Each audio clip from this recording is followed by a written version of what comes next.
Dude, good to meet you. Thank you so much for inviting me on to this. Yeah, it's awesome to get to meet you, man. Like after the board game co video, I knew we had to hook up somehow. Yeah, that was crazy. I like woke up and all of a sudden I'm like, I'm getting more subscribers than usual. And yeah, someone in my game group sent me that. Sorry, I'm just reconfiguring now. Someone in my game group like sent me, they're like, dude, you're on this channel, and I was like, what? Why? And that was wild. I know it's pretty cool call out. Board Game Co's mentioned me a couple times. That one, for whatever reason, had a little better pull than usual. So that was Did you get like quite a few like new subscribers from it? yeah, I got a decent amount more. I mean, basically every time my channel's been mentioned on anything else, it's never really done much, to be honest. But this one in particular, it for whatever reason, people are subscribing. I mean, it didn't blow up or anything, but certainly helpful.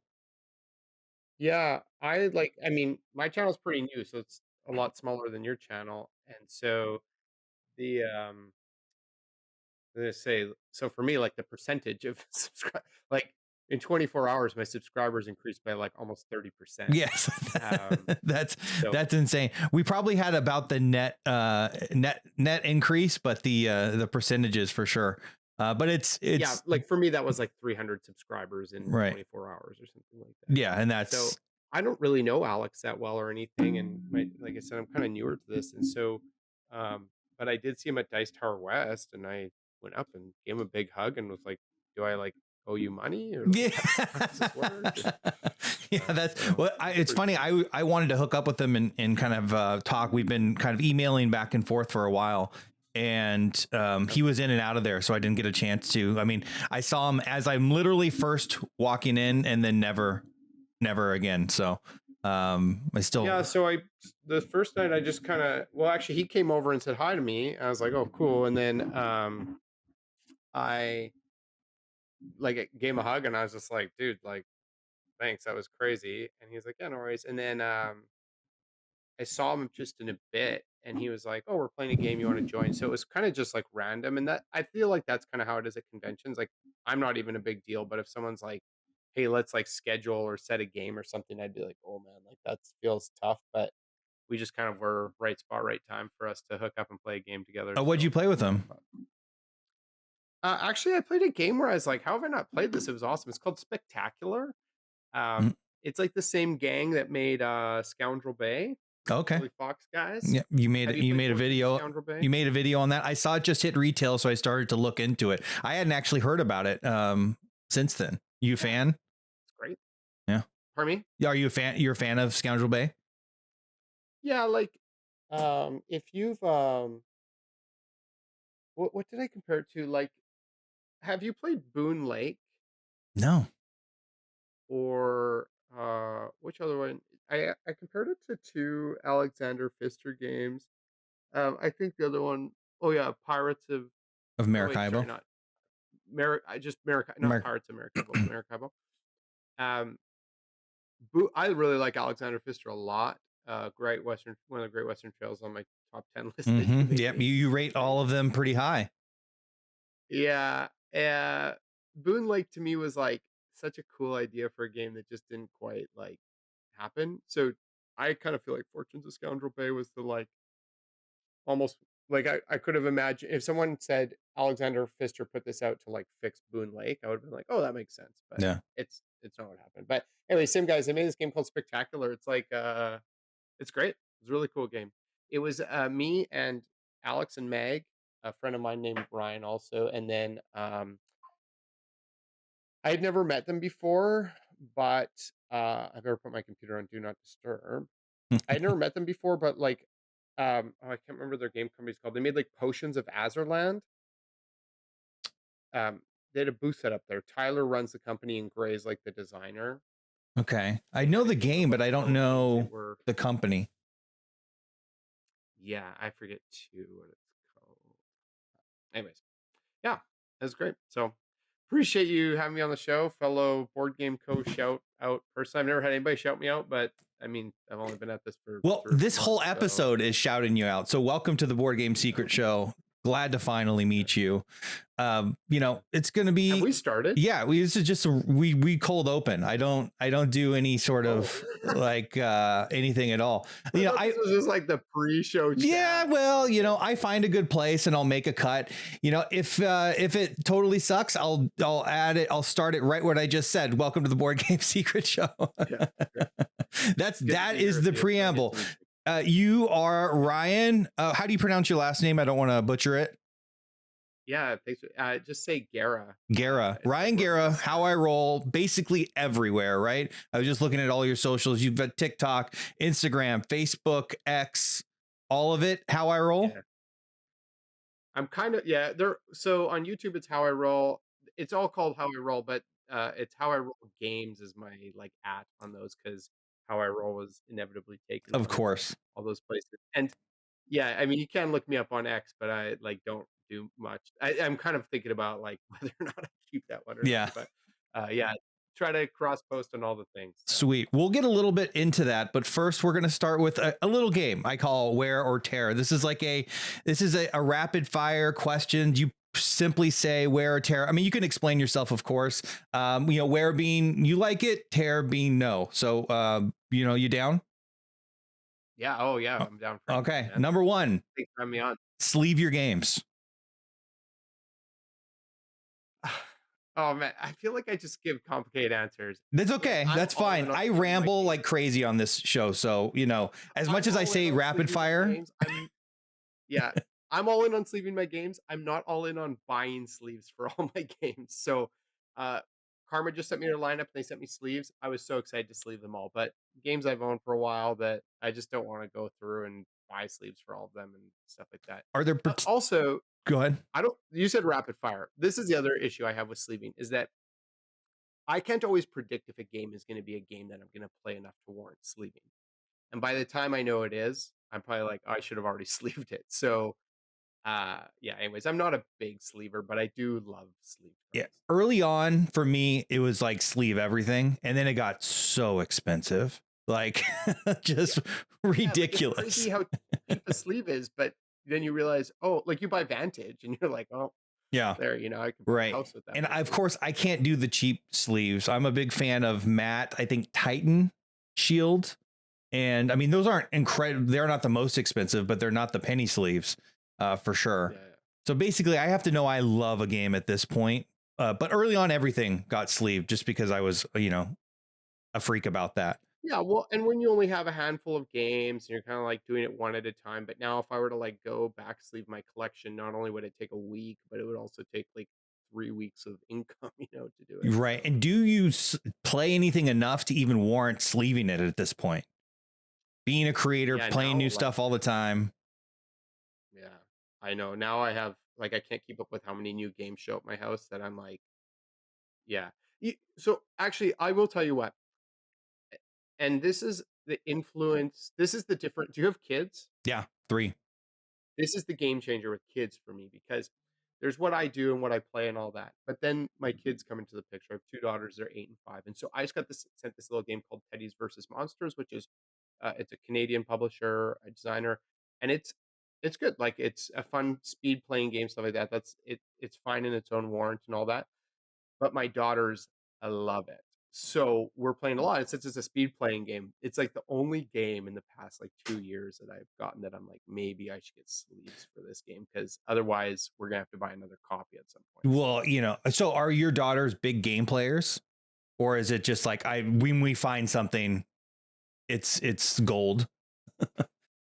they're pretty excited about it. They're not always excited about like taking the time. Like they're just there's always other stuff going on and Of life's course. busy. But yeah, they're pretty much always down to play a game. They're not they don't quite have like the tolerance to play a super long game, but like a couple so we got Floristry, and so when a game hits for them, especially my 8-year-old just, like, obsesses. So we got Floristry a bit ago and Teddy's versus Monsters, and, like, literally, Teddy's versus Monsters, we've been playing it for, like, 2 days, a bunch of rounds, it's a short game.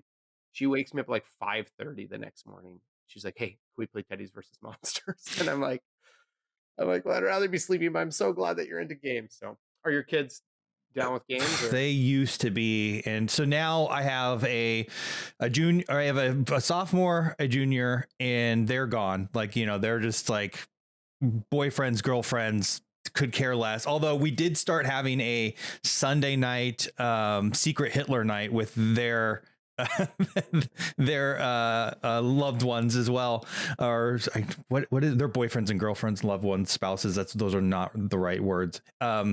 And Their people? you're right. My youngest is in middle school, and he is in the full-fledged pushback on everything. When he was the one that I would kind of play test a lot of things that weren't up my wife's alley. She's much more, you know, probably Euro stuff. But if I had something like Nemesis, or I don't know, Yeah. anything that has to do with like battling, although she has found some love of that because she likes Take That. He would be the guy, and now it's just it's everything is a board game is boring, and it's tough. It hurts my heart a little bit. Playing Secret Hitler with them and their like boyfriends, girlfriends is maybe a good idea because it really like tests the strength of the relationship. Right? That's funny you say that. My daughter like crashed out on the boyfriend because he did such an awful job hiding that he was a fascist, even though they won, by the way. So that was pretty funny. And he did kill me the Sunday before, so I'm holding that against him. So that's kind of like a fun little thing. That's the opposite, isn't it? Supposed to be like the dad of the girl is supposed to kill the boyfriend, not 100%. I'm waiting for my opportunity to get that power. It just hasn't. I haven't gotten it yet, and I don't even care if I know that he's on my team, he's still gonna get killed. Just for the, you know, you've got to kind of like you know, set the boundaries. You have two young girls, you're going to find that out as well. I think it's like the board game equivalent of like dad getting the shotgun and yeah, I don't want to think about that. Actually, you know what? There's part of me that's like, I don't want to think about that with my girls like liking boys one day. But then I also think I'm like, you know what? I think I'd like enjoy broing down with like, you know, whoever they bring. Well, it's not, depends who they, not whoever they bring home. If they bring home someone decent and playing games with them or hanging out or whatever. But yeah, that's the thing. It's a lottery. You got to have the decent guy, and then go from there. And you can't get too attached as well. You know, those things, you know. Oh yeah. And Owen, if you're watching, I don't mean anything by that. Like most teenage relationships end. That's just stats, right? Yeah. Although right. my wife and I, you know, met in high school, so you know we are a rare success story. I cheated off her in math. That's great. That was a really. Do you have a second wear or tear? And I'll try to give you the most rapid. Yeah, I technically have 10. All right, these episodes have gone longer and longer and longer. This should be a pretty easy one. Calyx. Oh yeah, where? Yeah, okay. Absolutely. Easy. We're just going to go past that. This one, though, might have some discussion. Metal coins / deluxe components, but metal coins specifically. I got this idea because the first game I ever bought metal coins for was the original Great Western Trail because I liked it so much and sleeved it. Yeah, it is a great game. I mean, again, it's just kind of the exact same question as like question one for me. Mm-hmm. Absolutely. But like in general, like through my years of like take me outside of when I was doing content, when I was a collector, usually I just bought retail versions of everything. Especially living in Canada, there's often a little bit more of a premium of getting those products to us. Not crazy amount, but a bit more. So as a collector, usually I don't. I would love to have those components, but usually deluxifying a game is the cost of another game or two. And I was usually just like, well, there's so many good games out there. So that's kind of it's kind of the same as sleeves, I guess. But do you think if you weren't a content creator and just had like a normal game habit like everyone else, you'd still be a little bit more friendly towards deluxe, or is like, have you been desensitized over the years? So I've only been doing content for a while, so most of my time has been like a board game collector, and I mostly like have retail versions just for that reason of like, you know, a game up here, say a game's $80 and the deluxe version's 130 or whatever. I'm like, yeah, I don't know. I just felt like it was hard to justify that one. I'm like, well, I could get another cool game because there are so many cool games. So Right. I'm usually, I guess what I'm trying to say is I like, I'm a freeloader. I love playing with those, and I love it when my friends buy the deluxe version, and I'll just save the money and buy myself the retail version. So I love those components. So Lucky Duck just sent me the food chain magnet all in Oh boy, you're deluxe. Have you lucky. seen it? I'm not. I know. I saw it at Dice Tower West. Yeah, it looked great. With the expansion box too. And so that's 300 euros on their game found without probably tax or shipping or whatever. So whatever that is in US, like 400, and Canadian, it's about $75 million probably. But I the like it's so we played it last night and I'm just like, oh my goodness, this is such a nice experience. But I at wish the you same wouldn't have time, said I've that never because I had it in my cart to back, and I just kept looking at the price and going like even for deluxeification, it was egregious. Like just a crazy price for Food Chain Magnet. I guess relative it's to like the most epic production I own now. Like it's right, crazy. like relative to the retail cost is, which is really expensive on the normal, retail version, which is I don't know, probably you could argue an awful production, other than you do get wood bits, but everything is incredibly thin for a game that's over $100 or whatever it might be. But yeah, I held off on it, and now it makes me sad that, see, there you go. There's the FOMO that I get when I don't back or get the deluxe version of something, even though I have the original sitting behind me. It's gonna play the same. Well, actually, yeah.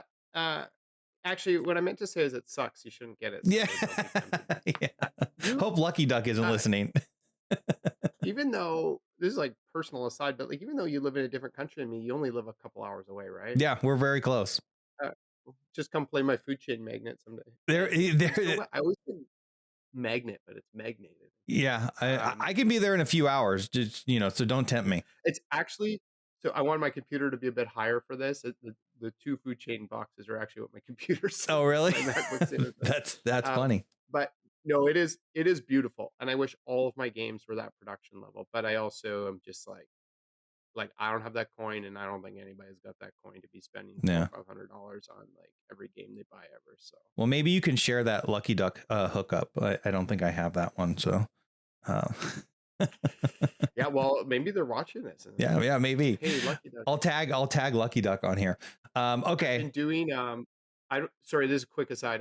I've been doing like I don't know if you and it's not awkward if you haven't seen it, but I've been doing like logo redesigns for I was going to mention companies that online. you're stealing my thunder. Yes, of course I've been Oh, seeing those. Although you did well, steal let's somebody not else's thunder. So what I stole someone else's thunder with what? no, well, I'm just saying like that was like this girl get famous over like the Microsoft logo or something like that on Oh, TikTok? oh yeah. Yeah. I thought you meant in the board game space. No. Other people have No, done no, that. no, no, no. Not that. No, you're totally original from what I've seen. I love them.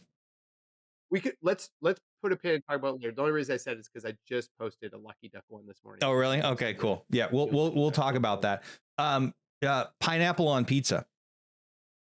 Where? Yeah, Okay. totally. Now, is that What do about you? Canadians generally wear pineapple on pizza, or I, I think we're the same. you're the same? We're not so different, just across the border. I don't think All right, I'm aware as there so. too. Keeping games shrink wrapped until you play them, like shrink wrapping on the shelf. No, I love punching out and looking at components, and my daughters also love it. So it's like a whole family event. So That is a totally. very fun thing. Like, do you sit down and like punch out in a totally different session than actually playing it? Meaning, like you first get it and you just like it's like uh, a little bit of a Well, ritual. now that there's so many games coming, it's a little different. But in general, like if I just like buy a game, the second it comes, I want to open it, look inside of it. I'm excited. I don't have time to sit down and play this game, but my daughters want to see the components. And so like Oath just showed up, and I was like, "Hey girls, check out these cool things we played with the meeples and stuff like that." So I'll do that even if I'm not even get. And with Oath, I don't know if you've ever looked at that rule book. I'm like, there's no chance we're playing this the second it arrives unless I've done my research on it. Right, So right. yeah, we generally, we open it right away. Right now, with like doing content, there are a few that are sitting around shrink wrap because it's just I'm busy making videos and stuff like that. But yeah. Yeah, But what about you? there's I have ISS Vanguard in shrink behind me. There's something else shining back there, but I don't know what it is. For the most part, I crack them. For the most part, I open them. If Yeah, this gets a little bit more nuanced once you start doing, like, board game stuff on YouTube and stuff than when you're collecting, but, like, for example, I'm looking at a game called Gwent. I'm Hmm. sure you've heard of that. I'm a Um, big Witcher fan. well, I've played it. So if I've played the game and it gets sent to me and I don't have, like, a specific, like, "Oh, I'm making this how to play video for it," it's more likely they'll say shrink wrap because, like, I've already, like, played with the game and seen it somewhere else. So that one, I can see that one's shrink wrap, but most of my stuff, I'm not seeing a lot of stuff that's shrink wrapped. So, yeah, most of it I usually bust it out. I just got a nice little box from, Grand Gamers Guild of Kokeshi, Garinto, and Tirna Nog, and I haven't played those, and I ripped those open right away, so, yeah, Yeah, it's kind of exciting. It's like Christmas getting a new game. Um, totally. so Totally. you might default to sleeves and metal coins on this particular question, but are you a custom insert guy? Uh, I have never purchased a custom insert. Uh, I think it's kind of the same category in the sense that, like, I'd like it, but I think I care about that a lot less than like deluxe component, like actual gameplay things and stuff like that. Like, I love it when someone like he's like, "Oh, we're gonna play SETI," and they pull out all the cool 3D printed stuff or Hmm. folded space or whatever. I think it's really cool, but I don't think I care about it that much, and I especially don't care about it enough to invest money in it or whatever. What about Yeah, you? I think for inserts for me, it's all about functionality. And if it's a game I play a lot that is difficult to set up or doesn't come with it, and it's just kind of like a mess in there, and it aids setup 100%. I have a buddy that he does 3D printing inserts on Etsy, and a lot of them that he makes are very thoughtful on setup. And he sits down when he's making those and reads the rule book and tries to understand like what needs to happen here to be able to like get this game to the table. And for me, where there are so many games that I want to get to the table in so little time, if a publisher does this out of the gates, huge huge benefit. I really can't stand, especially an expensive game when it doesn't come with a thoughtful insert already. But I don't buy them at this point. No. I'd rather a game come with no insert than like a really dumb insert. Oh yeah, Some 100%. inserts, Most of them are some dumb. inserts are just like, yeah, what is this? Yeah, like I said, I like it. I like that idea of like setting up quickly and all that. To me, it's not enough of a value add for me to really invest much into it. I mean, if I owned a couple, then I might get hooked on it. And I'm already addicted enough to board games. Some companies though do a good job of not like making something that costs you a ton of money because that's like one of the issues. A lot of companies would make something, but it costs a bunch of money. So I actually already mentioned Karma Games, and not I'm not like this video is not sponsored by Karma or anything, but I do a fair amount of work with them. Um, their like lineup of 4 games that they put out, like all came with like really simple but like functional like component trays, and then the best thing about it is it came with like an instruction sheet of like here's how you put stuff in there. And like to me, that's like when there's an insert and it's really hard to know how it works, and there's no like sheet that tells you how to insert. Do you know Karma Games? They're like the Clans of Caledonia people. So Oh they really? do Yeah, games. I didn't know the name of the publisher, but definitely know Yeah, about Clans. yeah. Most people when I say Karma Games, like who are you talking about? And it's like Clans of Caledonia. They're like, oh yeah, like it's a Like huge thing. But what else have they made other than Clans? so Clans came out all these years ago Yeah. and like blew up. I'm assuming I've never really talked to Juma about this, but I'm assuming like more than he expected. Hmm. And so then they've done really well with that. So this year or just last year, they ran like this 4 game pledge manager thing. It was kind of cool in Game Pound. So it's Millennia or Clans Caledonia, and then the new expansion, which is really cool, which you could get. Uh, One thing they did there. So back to this insert thing. This is actually really neat. So Clans of Caledonia is like a really small box. Hmm. Like it just fits the components. So the expansion actually comes in a box that's kind of twice as tall, like same shape and all that. So you can just move everything into the expansion box. And they also made one that's just like the box with both of them in it. So, anyways, that expansion, a reprint of Clans Millennia. It's like a cool. I did the how to play for that. I Hmm. really like it. It's like a civilization. It feels like Through the Ages light, not like super light, but like a slightly lighter, intense version of Through the Ages. Thiefdom, which is a cool game, and then Peninsula, which is like their small blank and I guess draft and write Hmm. kind of game. So yeah, they just did this kind of like 4 game lineup, which is kind of cool. And the, later this summer, they're putting out a game by I'm blanking on the guy's name, but the guy who made like Keyflower. Oh, So okay. Yeah. yeah, they like kind of had a big game, and a few years later, now they're like kind of crushing it or whatever. Yeah. Anyways, Clans of their game sets Caledonia are is awesome. great. I was wondering about that expansion. I think it's Industria. I noticed it was the same as the base game and like $80, but I couldn't tell if the base game was also in that box or not. Um, so Well, there are two options. There's the, and I have both right now, but it's like you either get the expansion with the box is the same size no matter what. And so you right. get the box that has both in it, or you get the box that's just the expansion that you can fit everything else in it. Um, it's a cool expansion, but it's like one of those like some people only like expansions that add a little bit. Hmm. This is an expansion that adds like a whole nother dimension to the game. So for people who like talk about bloat and not liking that or whatever, like this is, they kind of have almost parallel games going or whatever. So um, I think it's great. Is it Uh, adding like another it, sideboard or something like that? Or is it just, yeah. yeah, there's like a whole train board because the idea is Oh, like Industria brings in like a train. So there's this train board and you move these.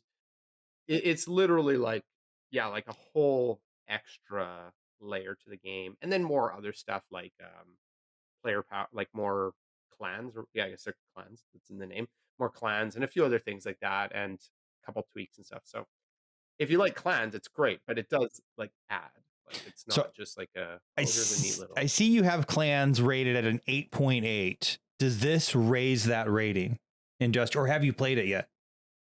Yeah, so and we're gonna get to this later because you got me to make a top 10, and so a year ago when I started working for Game Boy Geek, he's like, none of your games on Board Game Geek are rated. I was like, I don't like. Oh, I feel stressed doing ratings and making top lit. Like I don't mind doing a top anticipated games of the year list or Hmm. whatever, but um, so I did that before I had the expansion, and I think I would probably raise it. Like I think for me it would. We played clans quite a bit, and it's still good, but I think this would make me bring it to the table, or it has made me bring it to the table more. So yeah, I probably would raise a bit, maybe probably 9.2, 9.3, or whatever. I think it's a fantastic game. It just isn't, it's not for Ryan. It's not a 10. For someone, it probably could be. But yeah, the expansion I think adds if you like clans. So. So yeah, it looks like your breakpoint, and I know you don't like ratings, but Zulkin and Arc Nova 9.2 to 9.3, Hallertau, Terra Mystica, Weather Machine are all in the 9.2 range. Does it feel like it's in that range of games for you? Yeah, I think so. I think Huh? that's probably. Did you say Zolkin? Yeah, that's 9.3. That's the next tier with. I probably like this slightly more than Zolkin now, but some of that, I don't know how you feel, but some people just objectively are like rating a game on how good they think it is. Mhm. Some of it too, for me, is like lived experience of like I've played Zolkin so much that I'm kind of like, I don't know. I'm not always just the cult of the new, but it's also like, man, I've just played that game a lot. Yeah, So so the way I look at things are my perspective's always changing, and I've never made a top 10 video for this exact reason because I think it's out of date relatively quickly. I think there's probably 5 games that will sit in my top 10 probably forever, but there's like this constant churn, and especially when I look at games as how much do I want to play them, and that's essentially what I think the unspoken BGG rating is. That's essentially what I put into cardboard, which is basically like just like how much do you still want to actually play this game. I do think ratings need a lot more context, and that's why when you play something on cardboard, you rating your enjoyment of it, and when you're looking at somebody's what I call a journal, where you can see how they've rated a game, how that rating has changed over time, how many times they've played it, and how their enjoyment has gone over time on games. I don't think this one-dimensional like perspective on totally. Brass Birmingham is the number one game. I think if you polled everyone that's ever rated Brass Birmingham and said, "Is this the game that you want to play the most right now?" I think the vast majority of them would be like, "No, I've gotten bored of it, or I just have it's it's sitting in my game room collecting dust or whatever it might be, right? Like if people were constantly kind of pinged to update, like what's your perspective on this game? I think it would change a lot more than it stays relatively stagnant with pretty little movement, especially at the top of the BGG list. So yeah, Yeah. I think it's tough. Whatever you did, you're glitching. Oh, shoot. I was just trying to check out if I've actually rated brass. Here in a second. I don't think you have. At least if you did, you import this from BGG? Yeah. Shoot. Do I need to hop off and hop back on, do you think? Yeah, maybe I can cut this part out. It's fine. No, you don't have brass rated.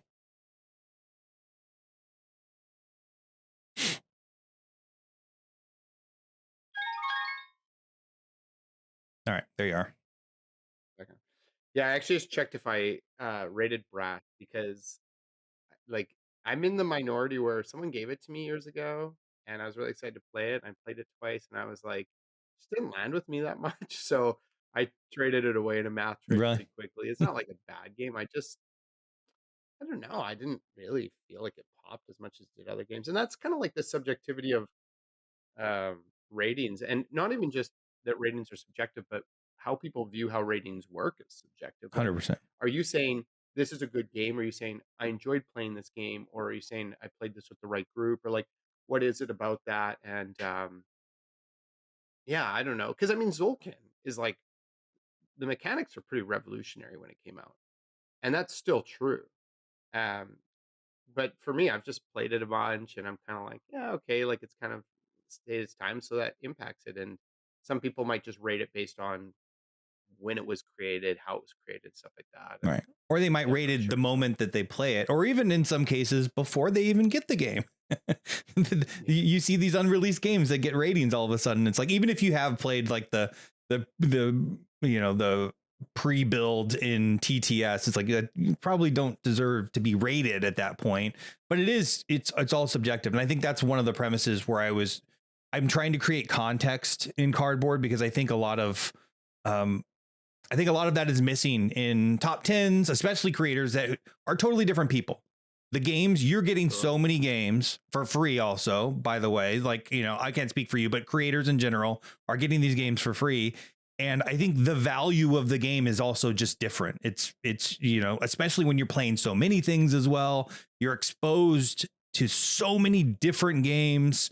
You're desensitized to a lot of kind of like, parlor tricks that happen in games and mechanics and such, because you've seen so much of it as opposed to someone that's brand new. There was a time where Wingspan would have been my number one game. There was a time that Arnak would have been my number one game. There was a time that Great Western Trail would have been my number one game. There was a time that Barrage, which might still be, but Barrage would have been my number one game. Like, I think there's, it's constantly updating. So in Cardboard, you can create and this isn't a commercial for Cardboard, it's just like my philosophy on rating games.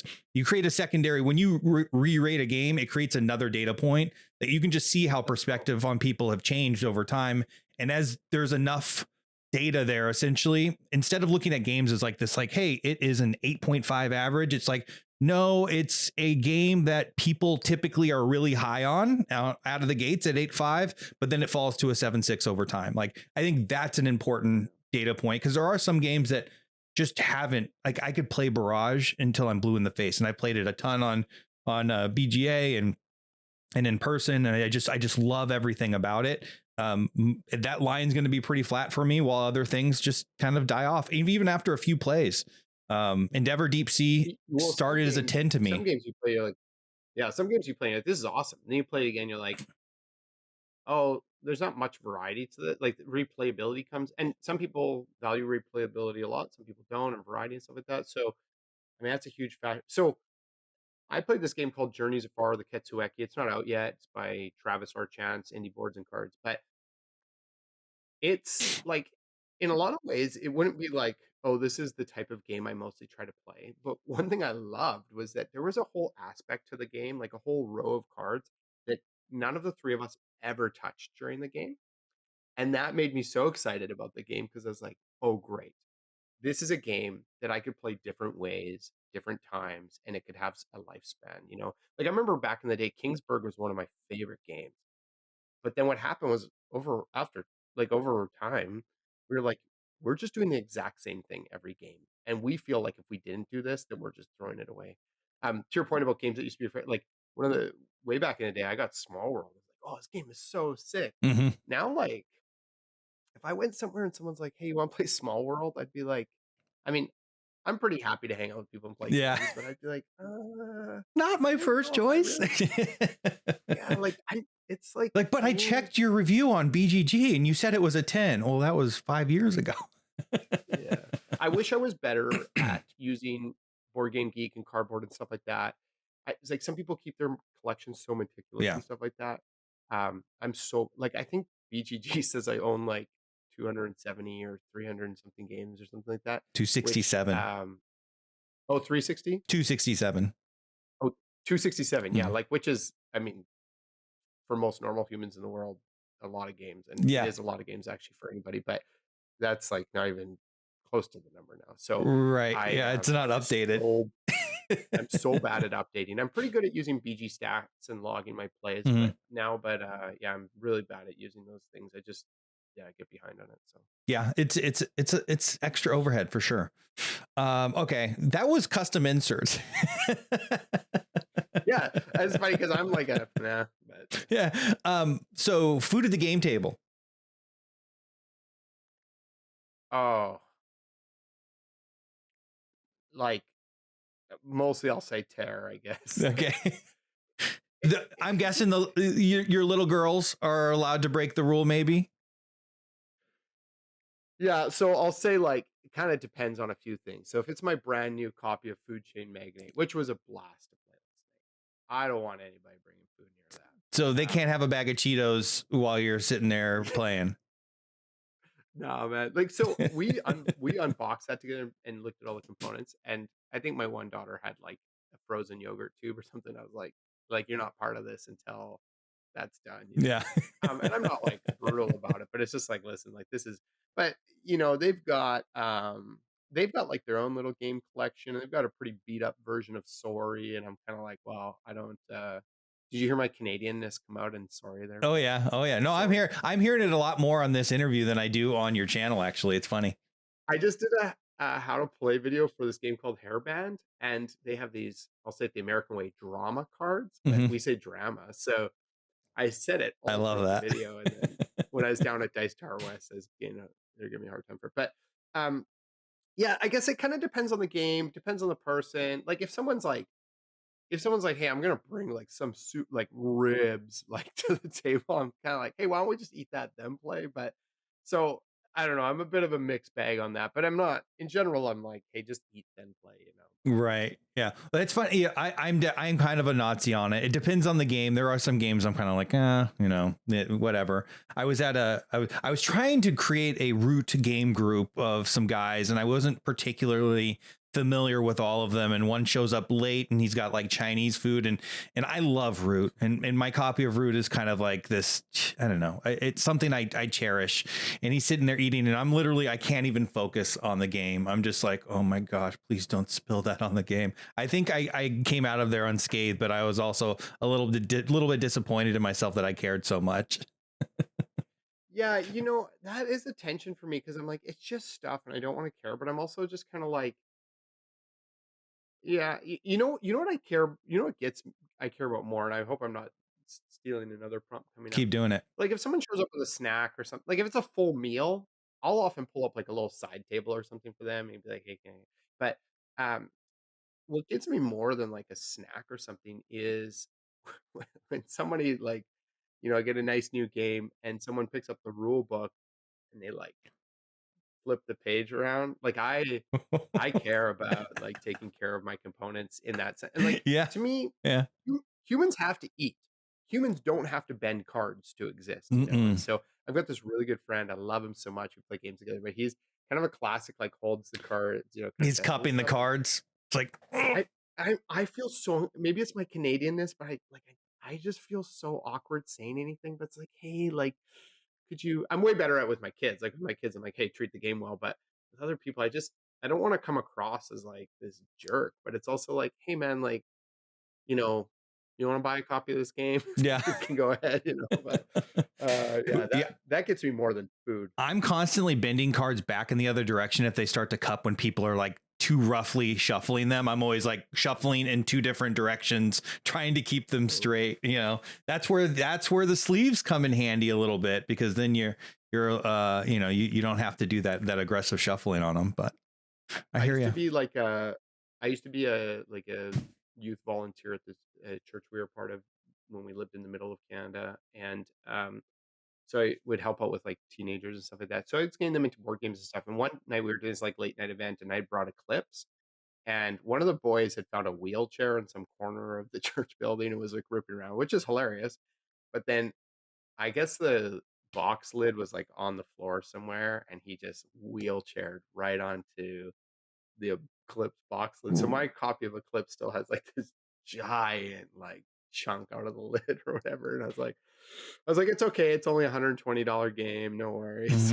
So do damaged boxes bother you in Oh general? man, I like my games to stay in good Yeah. condition. I care about them. They're nice. I mean, it's funny even with like small games that don't matter that much. I want to take care of them. I think just because it is a collection. It's not just games. It's a collection, and also there's the idea that it's like, well, one day if I want to give it to someone or sell it or trade Hmm. it, if it's like ripped to shreds, it's kind of like, I had a copy of Arkham Horror that was like it looked like it went through Arkham Horror, like it was Hmm. beat to death.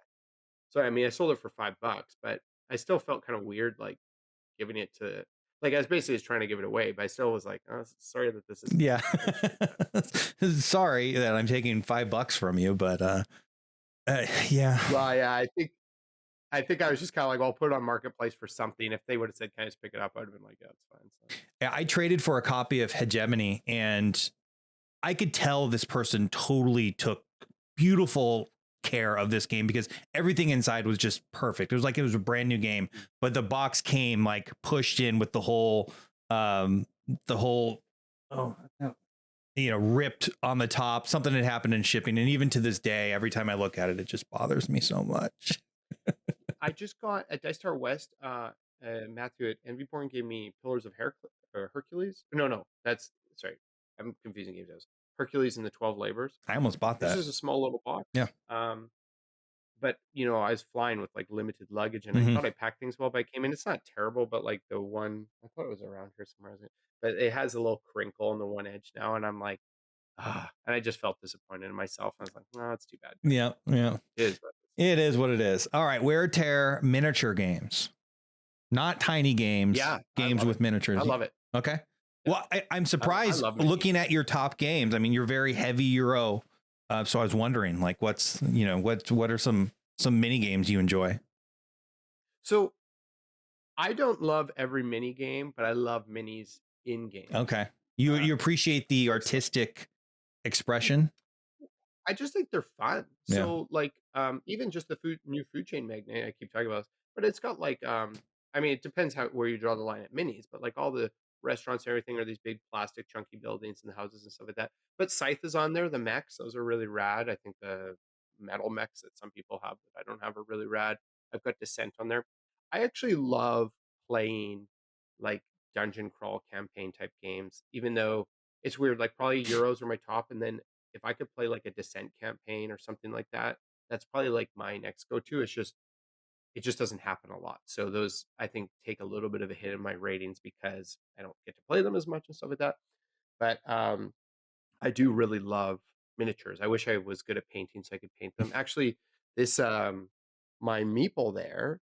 There's a store in Canada where they're like the biggest Warhammer. I don't play Warhammer, but they're the biggest Warhammer distributor, and they printed that for me. And it's actually like three-dimensional. So since they're all Warhammer people, they like gradient painted it and stuff like that. So Oh, that's I wish cool. I was I wish I knew how to paint minis and stuff. But I like minis in games, Mice versus Mystics, even just like that type of a game where it could be tokens, but they put minis in. Uh I like that component a lot for some reason. But I also do like I'm not as much into like the wargaming type things, but some of those like dungeon crawl campaigning type games with miniatures, I like that a lot. So yeah, it probably is a little surprising coming from me, but Have you done any of they're the Into super the fun. Unknown stuff, Kingdoms Forlorn or No, Aeon's and Trespass? all of that stuff seems really exciting I to me. know, It's just kind of me like, too. so when I started getting into board games, is like my main person I could play with was my wife, and so mostly it was like we liked Euro strategy games that played well at 2 players. I remember when I got Descent, I tried to do a campaign with her, and we might have made it through 2 scenarios when she was just like, "Ryan, I can't do this. I hate this," you know, and I'm just like, "Okay." So, um, yeah, but now with time and just playing new games, it's just hard to, like, invest and get into games like that, but I like stuff like that a lot. Um, like, I like all the minis in the Blood Rage, that series. Mhm. It's those aren't really my top type of games because 'cause I'm not as into, like, just take that big swing area control games as much, but I do like, when the first time I saw Ankh, I was like, "Oh my goodness, this is." I don't know, I like maybe it's just, like, the kid in me that sees, like, toys Yeah, on they're the table and is toys. like, "Oh, I, yeah, I this I is wish this my game life was more conducive to playing stuff like that. My number one gaming partner is my wife, and minis, yeah, she kind of like, I know, internally rolls her eyes because it is, the typically associated with a particular genre, one in which I wish I could experience probably more. So sometimes I wonder, am I a Euro gamer by necessity, or is that what I truly love the most? Because as you get these new experiences, you're like, whoa, I didn't know a board game could do that. Only my wife would play it. yeah." I think I like the moment to moment of a Euro game more than I like it of, like, a dungeon crawl, Ameritrash kinda game, but I like the long-term, like, arc and flow of, like, a campaign-driven type game where you're progressing and stuff like that. So my friends and I played through Starcadia Quest, and I just I'm just like, "Oh, man," like, I get to like, I'm thinking about the next game. It's not like the moment to moment of chasing someone down that's, like, as Right. cool as, like, an aha moment in a Euro game, um, but even, like, some cool Euro like, did you play Cretaceous Rails this past year or I No, I didn't, and I tried to get on that table at Dice Tower West. I tried to find a way to play it, and I didn't. And it's hurting me a little bit, and I can't get a hold of a copy. So no, I have not played that. It's a sore spot for me. I'm looking at a copy right now, so, All right, how many hours I we're can be there? this is the And problem, it's like, "Hey, you should come play this game," but then by the time we talk about that, we'll have come up with a list of 8,000 games. Um, but yeah, I guess when people talk about minis, they mostly are thinking about, like, mechs but, like, there are implementations of minis in other games that are really cool, and I always like that because, like, if there were just dinosaur tokens on the map, the game would work, but Mhm. it wouldn't it wouldn't work as well, so, In the yeah, most I don't recent know. I like that campaign, I too. think they alternately had wood meeples for the dinosaurs as well. And I was thinking about that. I was like, huh, like, because they looked like they were a little oversized, little cumbersome. Some people said it's a little tough to navigate, kind of the route building with them. But then I saw them on the table and I was like, there's no way I would ever get that game with the wood meeple dinosaurs. They just looked incredible. I did, I did, oh, yeah, actually, I was just saying, so, okay, I don't know why, like, I have no affiliation with Lucky Duck, like, maybe it's because 'cause I'm sure, but they did Kingdom Rush, like that app game that they brought to life years I ago, have that in my garage and, like, right now, the crazy version of yeah, it. that's I was trying to get them to send me more. I just have the base game, I was, like, hoping they'd send me some more stuff, but they didn't, but, yeah, that's a cool game that has, like, some minis and, like and it depends where you cut off what you call minis, but even, like, chunky plastic pieces and towers and stuff like that, but, um, what oh, shoot, I forgot what oh, yeah, Cretaceous Rails. It was like because 'cause I'm newer to this content thing. Last year, they were doing, their second round Kickstarter with the newer expansion, and he's like, "Hey, can you film something?" So I was filming with all these little plastic dinosaur toys at, like, 2:30 in the morning on my table in the garage by myself, and I was like I stepped back for a second, I was like, "This is, like, probably to most people in the world, the weirdest, most pathetic thing." Like, Yeah, I'm just like this I know, right? 41-year-old man playing with 2:30 in the dinosaur morning, figures. especially. That's wild. Yeah, yeah, Are you like, he's typically playing with these filming that dinosaur late, figures. early in the morning?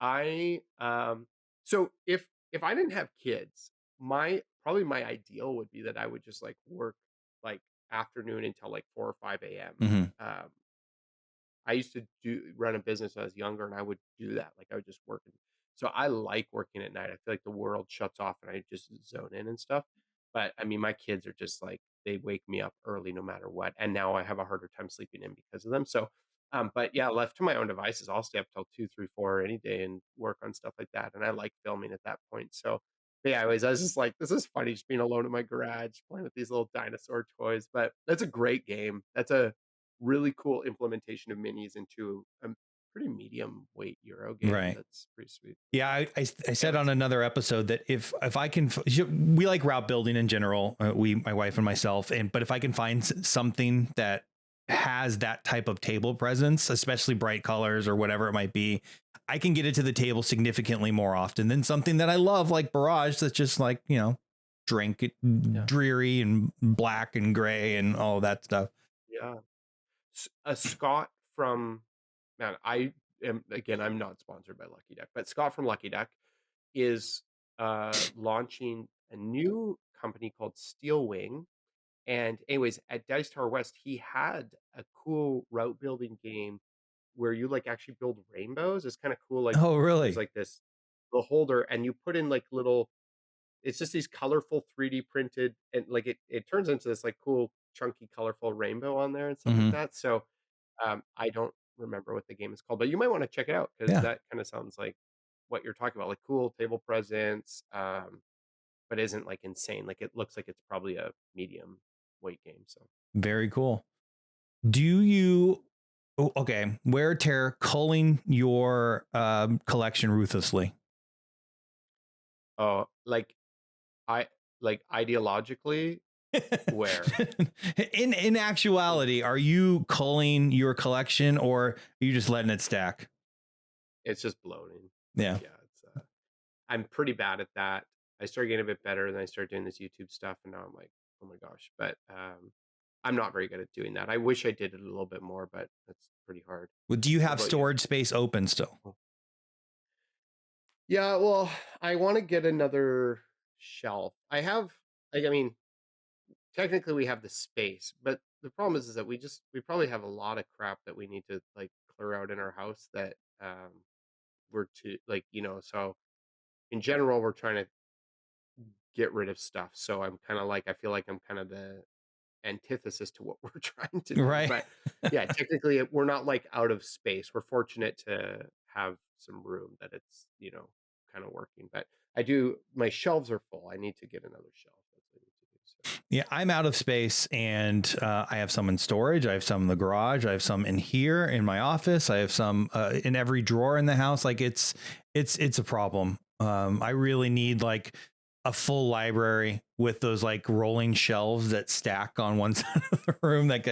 That's what I need. I have a hard time getting rid of games because, well, in content creation, you're like, oh, the list videos are big and I don't always remember all of the games that I've played, so it's nice to always have them and just be ready to make a video on them. But I think I've chronically not played games enough since being on YouTube, so I'm holding out hope that I will get back to many of these games, and I have started to a well, little bit recently, but a lot of the games just have memories for me, and a lot of the games are like.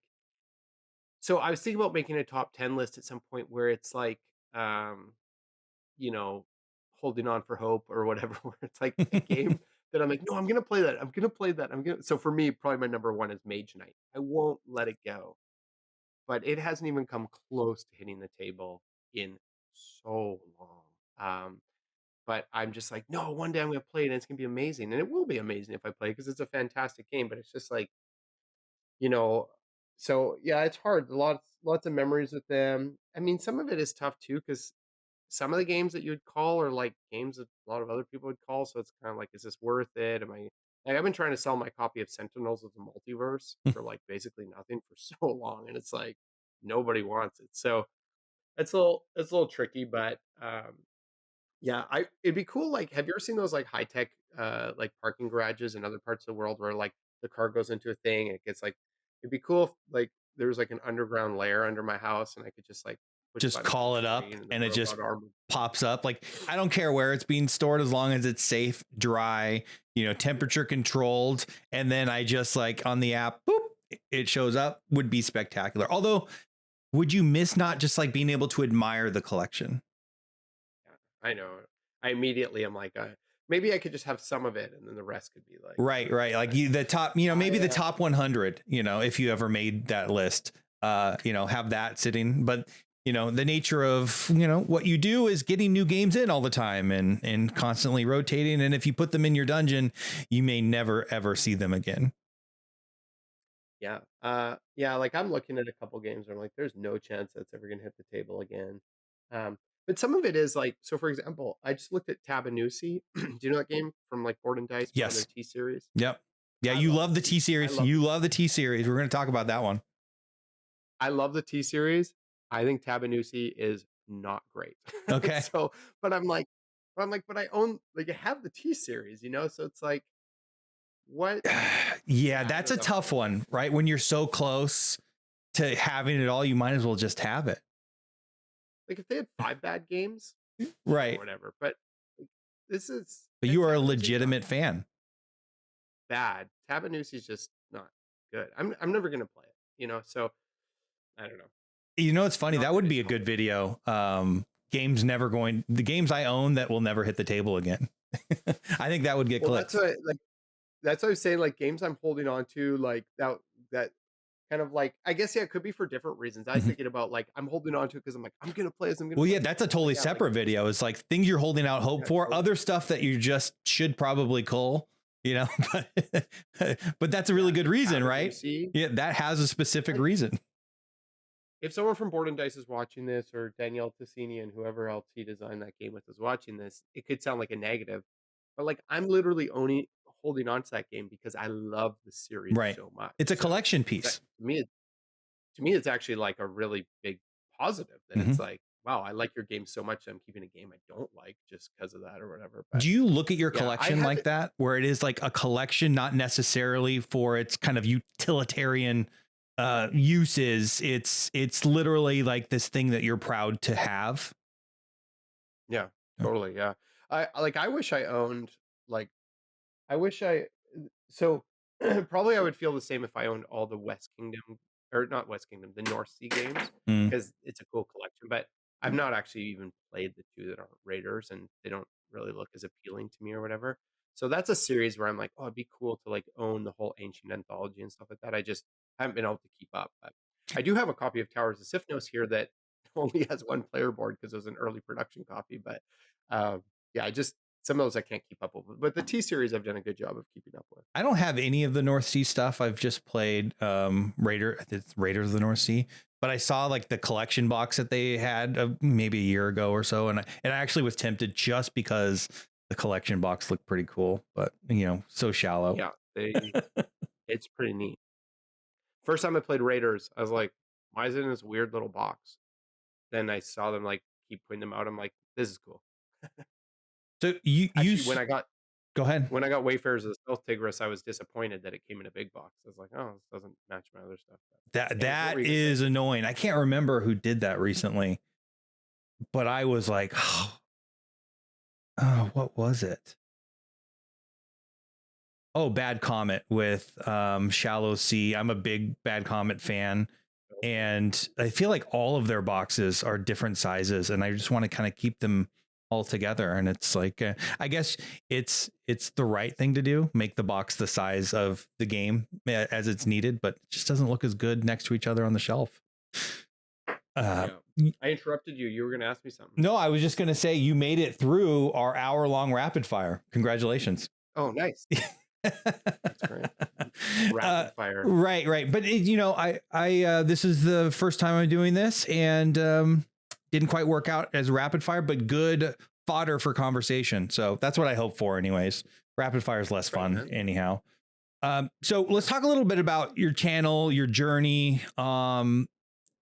It looks like you have, you know, we've already mentioned you're on like every platform. Did one come first, or did this all kind of happen at the same time? I see your first video or full length video on YouTube was 4 months ago. Like, how did this all come Yeah. about? Yeah, so I have probably like a pretty weird story. Like, I think most people just at some point are like, I'm gonna do this. They usually probably start with one thing or whatever. Um, I had I had never made a video in my life a year ago, or a little over a year ago. Like, I mean, I stitched together like a reel about my kids in CapCut or something, but I'd never actually made a video. And I'd sometimes thought about videography. I've got a history in music production, and so I was like, it just seemed like one of those, in life there are things that you've never done that you're like, I could never do that. I don't know how to do that. But some things you've never done that you're like, I feel like I've dabbled and I've known people and I can play. So I've thought about doing video, but I'd never done anything. Love board games, never done anything with that. And just a little over a year ago, Dice Tower posted, like Tom Vasel posted, hey, we're looking for someone to make how to play videos. And I was working for myself, kind of doing some consulting stuff, and I liked it, but it was just a kind of at a moment where I was like, maybe I want to try something else. So I sent it to my wife. She's like, I think you'd be perfect at that. And I was like, yeah, it feels great. So I applied and had great conversations with Tom. And he's like, hey, can you send me a sample video? And I was like, yeah, totally. Yeah. You're like, so I start texting some friends that are into video. I'm like, can I borrow a camera? Can you tell me how to turn it on? Like, like I don't know I've never done anything. You applied for this. You And didn't have a so camera. You'd never turned it on. You'd never made any video, and you applied to Dice Tower to make their how to play videos. Let me just want to get this right before we move on. yeah, Okay, good. Let's clip that. which is maybe like arrogant and deluded. But again, I think Delusional. with my yeah, with again, like just having been around a lot that kind of space and music production and stuff like that, I just kind of like, you know, I bet I could eventually get there. I didn't know. I'm like, well, I don't know if I'm Mhm. ready today. All of a sudden he asked for a video. So I borrowed a bunch of stuff, spent a ton of time on Google, ChatGPT, just like how to camera, how to light, that kind of thing. I made a little. He asked for a review video of a game that was the weight of like Splendor Ticket to Ride. So I did a review of Cottage Garden, and I really enjoyed the process. In my 20s, I spent like 9 years touring full time in a band, and I think I didn't realize like how much like I just haven't had like that kind of a creative outlet for a long time. So doing that video and stuff like that was like it's a lot of work because I Mhm. was like figuring it out, right? But I was like, that was really cool. And then, a handful of my friends are like, man, like Ryan, like seems like this is like why don't you just like start a channel no matter what happens? I was like, yeah, maybe I will. So I just went back and forth with Tom. It was really positive, but eventually, he had to just hire one person. And so he hired that Salome guy, which I hung out with him at Dice Tower West. Great dude. He's doing a killer job and all that. But anyways, I was like, you know what? I'm gonna start making videos. I'll get a bit of gear or whatever. And but in my life, whenever I've tried to do something new, I've often asked myself, like, I wonder if there's like someone who's done this for a while that I could just like pick their brain for 10 or 15 minutes, like. And so I messaged just a couple people that I don't know, and one of them was Dan King, Game Boy Geek, and I just said, hey man, could I have like 10 or 15 minutes of your time? And like to just ask you a couple questions. So I asked him 3 questions, and I also attached my audition video and said, if you've got 6 minutes to look at this and give me some feedback, that'd be cool. Anyways, his email back was he answered the questions. And he's like, "Hey, do you want to make videos on my channel?" And so I was like, "Oh, like yeah, I do." So my plan was to start a YouTube channel, which probably would have also had an Instagram and a Facebook and a TikTok as like supplementary. Um, but I was like, "Yeah, I do." And he's like, "All right." And we hopped on a call a few days later. He shipped me 15 games and or he shipped me 14 and another publisher sent me a game. Grand Gamers Guild. They sent me my first game ever as a content creator. I love them. And he I started making videos for him. And so he's like, you should start an Instagram, Facebook, TikTok, X if you want, just to have those. That way he's like, because it was a pretty open arrangement. Dan's an amazing guy, but he's not like, hey, here's your like 401k salary. He's just like, this is YouTube. Yeah, So, right. Yeah. uh, so he's like, make that stuff so you can like generate an audience. He's like, and then that way, like, one day if you want to change it, rename it, you want to do something else.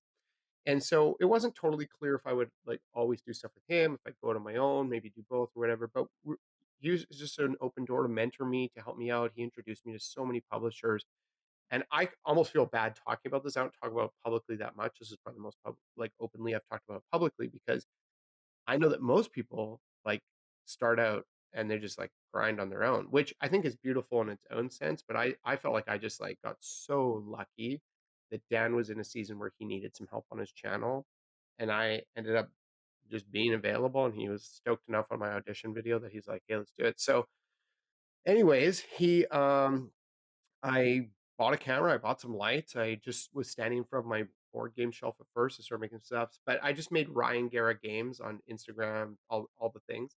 And then, as once the summer hit, I was like, I want to redo the studio, which is what you're looking at now, and I just want to kind of take this to the next level. So I built a board game table, I built the studio and all that. My wife helped a lot with like making things look not terrible, and and then as Dan and I continue to talk, he's like, he's kind of like, hey Ryan, like it's probably a lot to try to balance too. So why don't you like kind of give me his blessing to be like, hey, why don't you go and like go try to kill this, see what you can do. So my first video on my channel went out in November, but I'd already been doing a little bit of Instagram stuff, but it was mostly just like redirects to Game Boy Geek stuff. Like, hey, I did a review of Ovation on Game Boy Geek, so go check it out. Or I did the how to play for whatever games. I can't remember what I did, but um, I did Estate Raise the Realm. Did you see them at Dice Tower West? Really cool game. I did their how to play on the Game Boy Geek and stuff like that. So that's how it started. So end of November, I just kind of pushed out on my own. Dan's still a good friend, and he's like, but I just kind of was like, I want to try to build my own thing. So yeah, I'm 4 months into this experiment and seeing where it goes. So yeah. How so one of the things that struck me, that's good context to have, because I was kind of feeling like, how the hell does this guy have so much polish? Presentation is just really good, really crisp, well thought out, and there's not meandering.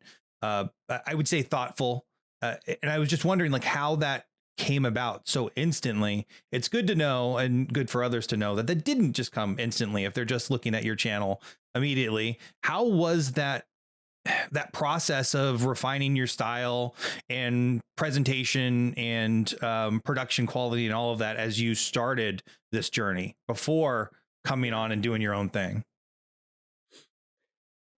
I think I still have so much space to grow and so much I want to learn and all these things.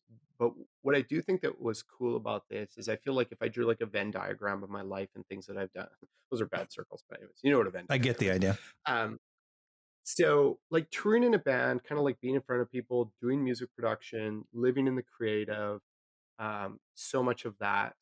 I also have done like the last several years a lot of public speaking, and during COVID, a lot of that was digital, talking to a camera and stuff like that.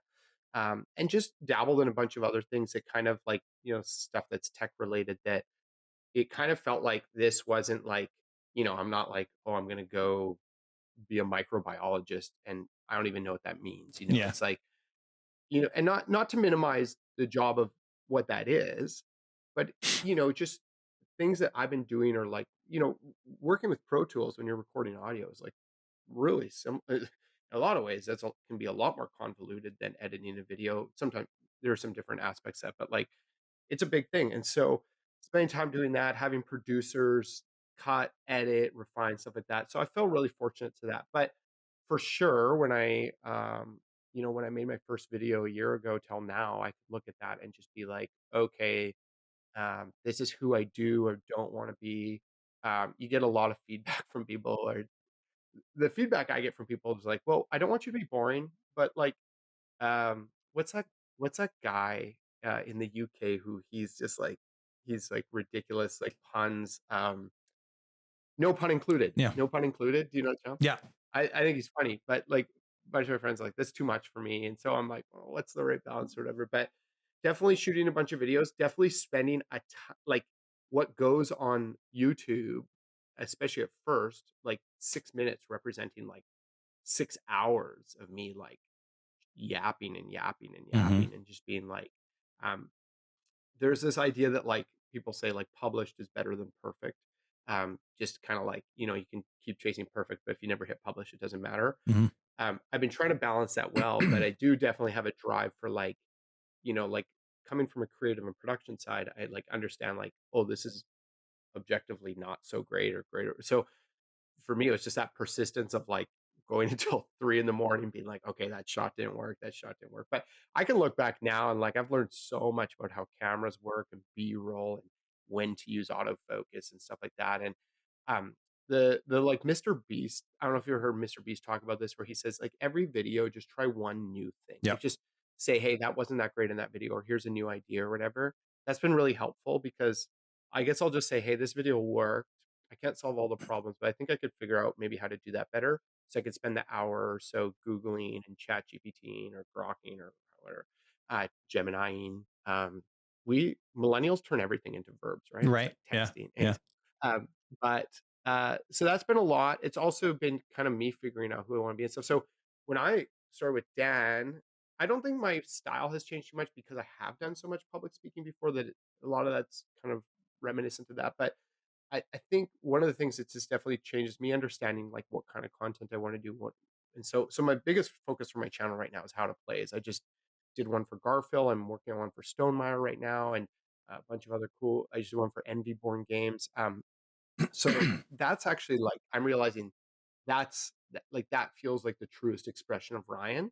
Now that's a little trickier because reviews are a little bit more open ended and it's easier to get copies for that and stuff like that. But yeah, I don't know if that I just kind of rambled you asked a question, I rambled for a while and hopefully something in there kind of did that. A lot of it was kind of, trying to redesign the space to try to make that like I think things have come a long way even in a year, but I'm hoping in the next year or so, I can kind of continue refining that and figuring out what it is I'm trying to present on my channel. Yeah, Um, I've but noticed, and I mean, you kind of segued for my next question, which is I've noticed on your channel reviews for the most part, and then recently how to plays. I don't want to butcher the actual series that you have here. rip up the rules. Rip up the rules, right? Yeah. So, what draws My hope you? is that one day publishers will actually be willing to send me an extra rule book or 2, but we'll see. I mentioned that to one of the designers of Galactic Cruise. He's like, "I would never let you rip up a rule book on this game." So, anyways, sorry, go ahead. No, so what's drawing you or calling you towards more how to plays? Is this something you mentioned? It's an intentional pivot, maybe for the channel. Yeah. Yeah, it's like I think it's what I've has always been more interesting to me. I mean, I like talking about board games. I like doing all of it. I like doing previews. For me, for the main content I make, um, it'd be how to plays. And I do this short form called rapid reviews or some kind of silly reels and stuff. But and that and previews are probably next. And then reviews like the lowest, but I still enjoy doing it. Um, and I'll say a few things. One, the main type of board game content I like to watch or have watched historically is how to plays. So I like making content that I personally find useful and engaging and want to use. Um, I feel like it's fairly evergreen content because it's kind of like, well, we'll always need to know how to play this game. Um, and I also part of it is also that I'm just like a really relational person. So I think if I'm doing a how to play, I feel like I'm a little bit more connected to the designer or publisher that I'm doing it with. And for me, that's like actually pretty appealing. And that's just like a weird personal thing. But um and the last one is like, I mean, as you see, my like as I said, my BGG status or my BGG ratings Dan sent me a message, like Game Boy Geek sent me a message like a year ago. He's like, "None of your games are rated." I was like, "Is that a bad?" He's like, "Yeah." So I was like, "Oh shoot." So But if you do how to I'm plays, not. you don't need to rate them. Yeah, I I like games and I like talking about the games I'm excited about and stuff. But it's the same. It's actually when I do a play test of like a prototype with someone and they're at the end, they're like they have their notebook out and they're like, "Okay, thoughts." I actually just I'm not as good at that as other people are, but I think I'm great at explaining how to play a game and doing that in an inviting way. So I just feel a little bit more at home doing that. Um, when I'm doing reviews, like I'm a pretty optimistic person, so I also feel like if my channel just reviews over time, it's just gonna be one of those channels where people are like, "Oh, Ryan just like says he likes every game." And so far since my channel's newer, I've mostly covered games I like, so I have that luxury. I'm not like Mm. when you're Dice Tower, you cover so many games that you obviously cover not great games. But um, yeah. Anyways, I think it's like wiring. It's what I like to watch. It's what I feel more capable of doing, and also like there is something about that personal connection to publishers and doing something that I feel like has that personal connection. And also just from a practical side too, it's kind of like a little bit more specialized and exclusive. So I'm not trying to like sound like, oh, I'm trying to like rise above the rest or whatever. I mean, all of us are trying to grow our channel, but I just feel like it's a niche that I could fit in and serve well that isn't super crowded that I'm kind of like, oh, I think I could serve that space all right. So for me, like 4 months in, to have Garful sent me Towers of Sifnos. It was one of a few copies on the planet, and, like, I'm a huge Garfield fan. To me, that just felt crazy. I was like, "Oh, man, like, you're letting me be the person that, like, teaches this game for you." That's, like that's a really huge honor. So, I don't know. Hopefully that answers it. If you kind of imagine yourself, the cliche question, 5 years from now, where are you? Like, are you still doing this channel? Is there something else that's drawing you away from board games, or is this kind of your core focus, trying to kind of grow and build this channel and platform? Yeah, I'm just here trying to be like the discount Rodney, It's Mm. like, you can't afford Rodney, you can't afford, Paul Grogan, here I am. I I have kind of, like, done the so if you listen to a lot of bigger content creators, when they're giving advice, they're like, "Don't spend a bunch of money, don't go all in, like, just try it and see how it goes." Yeah. Um, I tried to listen to a lot of advice, but that was one piece of advice that I didn't do a good job of taking. Like, I've just kind of taken a big dive headfirst in.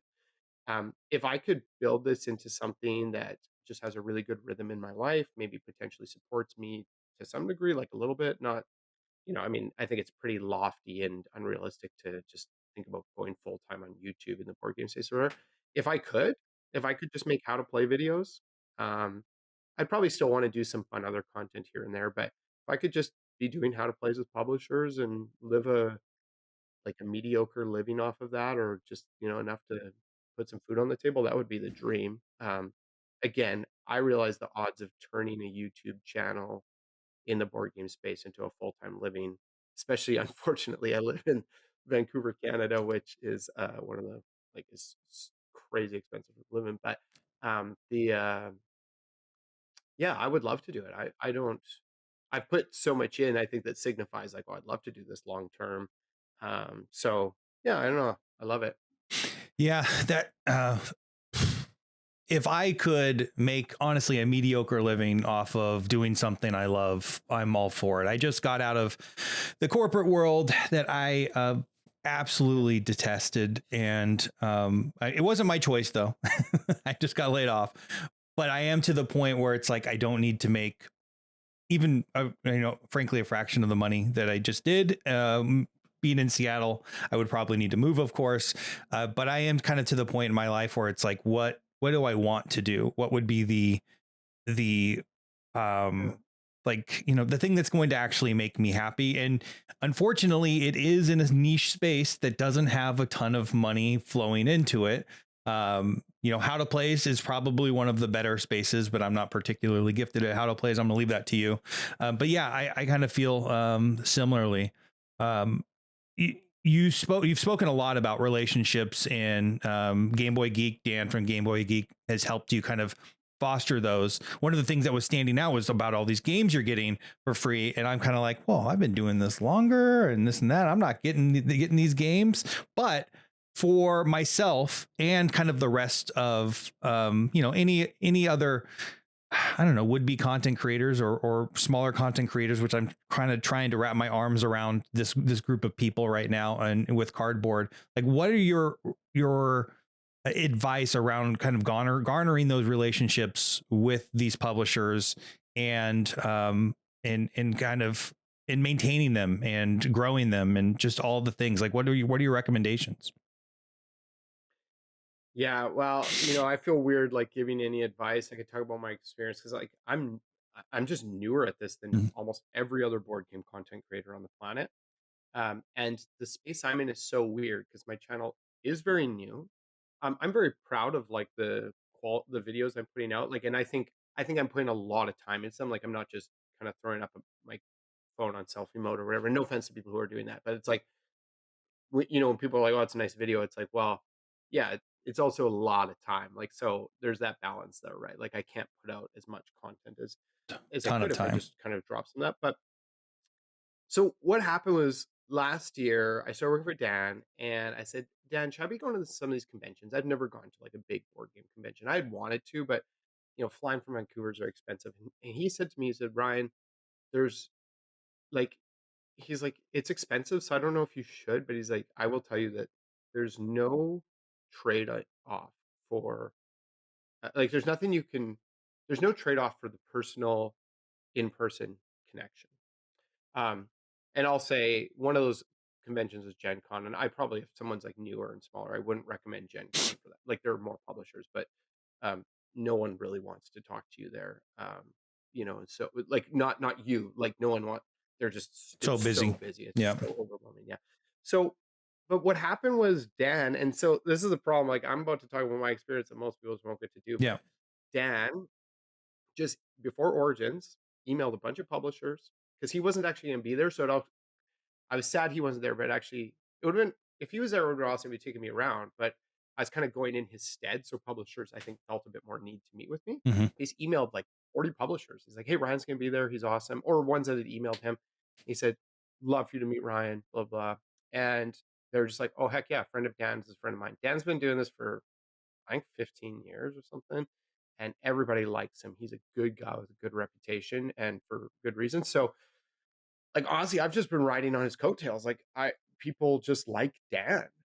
So I would say to someone like I mean, I wanna say this in a sense, like, I don't think people should enter into relationships for, like, what they can get out of it. Right. But I will say, if if you do know some people who are a little further down the road, and you can say, "Hey," like, politely ask, like, "Hey, like, is there anybody you could introduce me to or, like, help me out with that?" That personal connection is pretty huge. I would encourage content creators to read to if you going to conventions is expensive, but see, so even for me, here's Dan. He introduced me to. I'm not gonna say the name of the publisher. It's not a bad thing, but he introduced me to a publisher through email. They said, "Great, let's meet at this convention." So we met. I went and saw their little space. They showed me a game that was. I almost said the name of the game. They said showed me a game that was under embargo and all that. Then I emailed that person and said, "Hey, I'd love to like figure out some stuff to do together." Basically, never heard back. Before Dice Tower West, I emailed them and said, "Hey, you know what? Like, love to connect, chat," but didn't hear back. Saw them at Dice Tower West, went up, and the guy's like, "Oh man, I'm so sorry. I know I have an email. I'm so overwhelmed. I'm so busy. I'm so sorry." And we had a really good chat. For me, it was like a 10-minute chat. I was like, "Okay, whatever." And then a few days later, he emailed me. I hadn't emailed him again, and he emailed me and was like, "Hey, you know what? Sorry, this stuff got buried. Love to like figure out some stuff to do together." So I look at that and I'm like, well, obviously it's because I saw him. Like if I didn't see him, we just never talk or whatever. So I don't know what the path is for everyone because I was so fortunate to work with Dan King. But maybe it is like if there's some people that you could ask for some help to introduce you to some people, being at the right conventions. Like I think Origins or PAX U is like big enough. There are a lot of people there, but it's maybe a little bit less insane. PAX U is probably a little bit more laid back because there aren't as many like hot releases or whatever. But trying to go to some of those stuff and just meeting people and then also make it not weird. To be honest, like I don't want to sound like a jerk, but like go with the intention of making a friend because that's better. Right. Friendships are more important than games, anyways. And if there's the benefit of doing some work together, they send you a review copy, great. If you go with the intention of like, I'm gonna get a review copy out of this publisher, like it's awkward. I've been in publishers' booths when I'm friends with that I'm friends with, where I see someone come up like, "Hi, I run a YouTube channel. Do you have any review copies of games?" It starts there, and it's just like, Oh, most cringe. people are humans, and I've Yeah. watched it get shot down and stuff like that, and I've been shot down. Like, Yeah. it's hard to know how to approach this, right? And not everyone's the same, and you're talking about people from different cultures all around the world and stuff like that. But if you were to go to a convention, try to set up some meetings, and just genuinely make some friends with publishers, I think it goes a long ways. And for those you can't make meetings with because they don't respond to emails because they don't, I would just say like, actually, I've got a good relationship with Surf and Meeple, and I was just walking by the booth. I didn't know much. I knew their publishers, but I didn't know what Surf and Meeple was. I was looking at my phone. And I just glanced over the game, and one of the guys there was like, "Hey, what's up?" And I was like, "Oh, hey, I'm Ryan." We started chatting, and we just became friends. And like now, they're like stoked to do some stuff together. So yeah, I don't know. It's weird to talk about that because I'm a really relational person that like naturally likes to network because I want to make friends and know people and stuff like that. And when you do, there are benefits to that, and like especially that helps working with stuff. Yeah. But I'm really against like slimy networking. That's like, oh, I got to meet that person to like try to leverage that and do Right. that. So I used to, like I said, I used to tour in a band. That's what the music industry is. Is it's all just like slimy, networky, ladder climbing stuff. The board game community is a bit of a different vibe than that, and so, anyways, that was TLDR, that was long. Try to make friends. It'll go a long way, and whether your channel succeeds or not, having friends I would trade in I would burn my whole board game collection tomorrow and have friends rather than not have friends and have my board game collection. So, there's some great people in the board game space. You make friends and it'll work out. I have people I think a bunch of the publishers that send me games are stoked to do that just because 'cause we've hung out and we've made friends and stuff like that. So, yeah. You, I think you kind of like discounted your early actions because you were given access by somebody that had already had many years, but the only reason you had that access is because you went out on a limb, right, and emailed some people for help, right, when we're vulnerable, and got in front of somebody that Yeah. you admired and asked 3 questions. I think is really where it started, right? Like Yeah, thanks. that's that I think is super important. As I get older, just in life, relationships are becoming more and more important to me. I'm an introvert by nature, and Dice Tower West was my very first convention overall, so I hadn't really created these relationships really at all. And that's kind of the next kind of chapter of my life, I think, is not, to your point, not getting relationships for the sake of gaining, but literally just to feel this feeling of connectedness and community that I think I frankly have been missing in my life. And I with Dice Tower West, I'm not crying, I'm just have a snot. With Dice It's Tower okay. West, I met some great people that had, Let it all out. yeah, Let it yeah. all out. I met some great people that I hadn't that had nothing to do with the industry. They're just spectacular people. I've already had them on the podcast just to talk about like how our relationship sprouted in the midst of board games and having an incredible time together. And I now it's like a drug that I want all the time.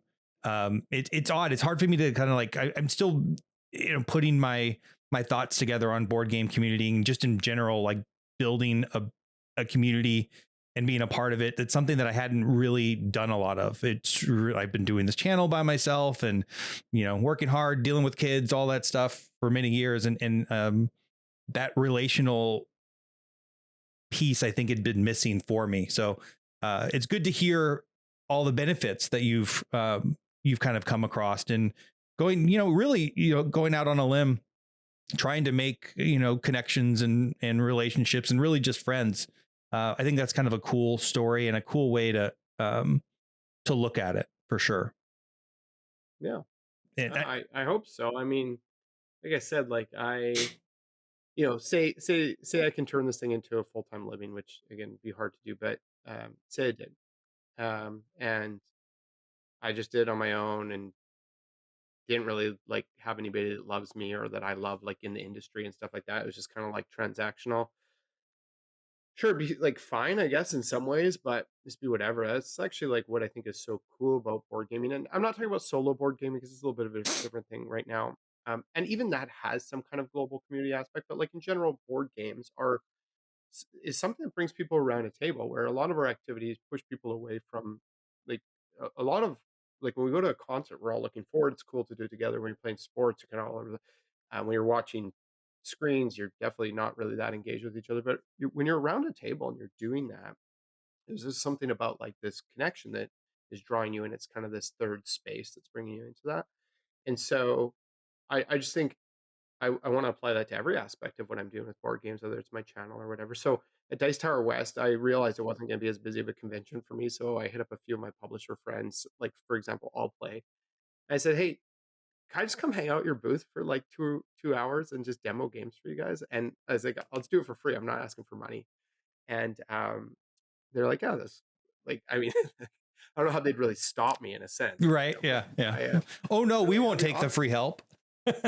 well, yeah, but I just mean like even if I just walked up and started doing it, like I'd be Right. like, Right. but so I just hung out with them, showcased some of their games, and got to meet people. And Joe and Danique there are just great people, and I got to spend time with them. And it was like I leave that being like, you know what, like that's if they were just like friends outside of the board game space, that's what I'd do. I'd want to go spend time, be with them, be a part of what they're doing, do the fun thing they're doing, and so that's why I do it. It makes sense. Like board games should be relationally and kind of enjoyment focused in a sense. So, you know.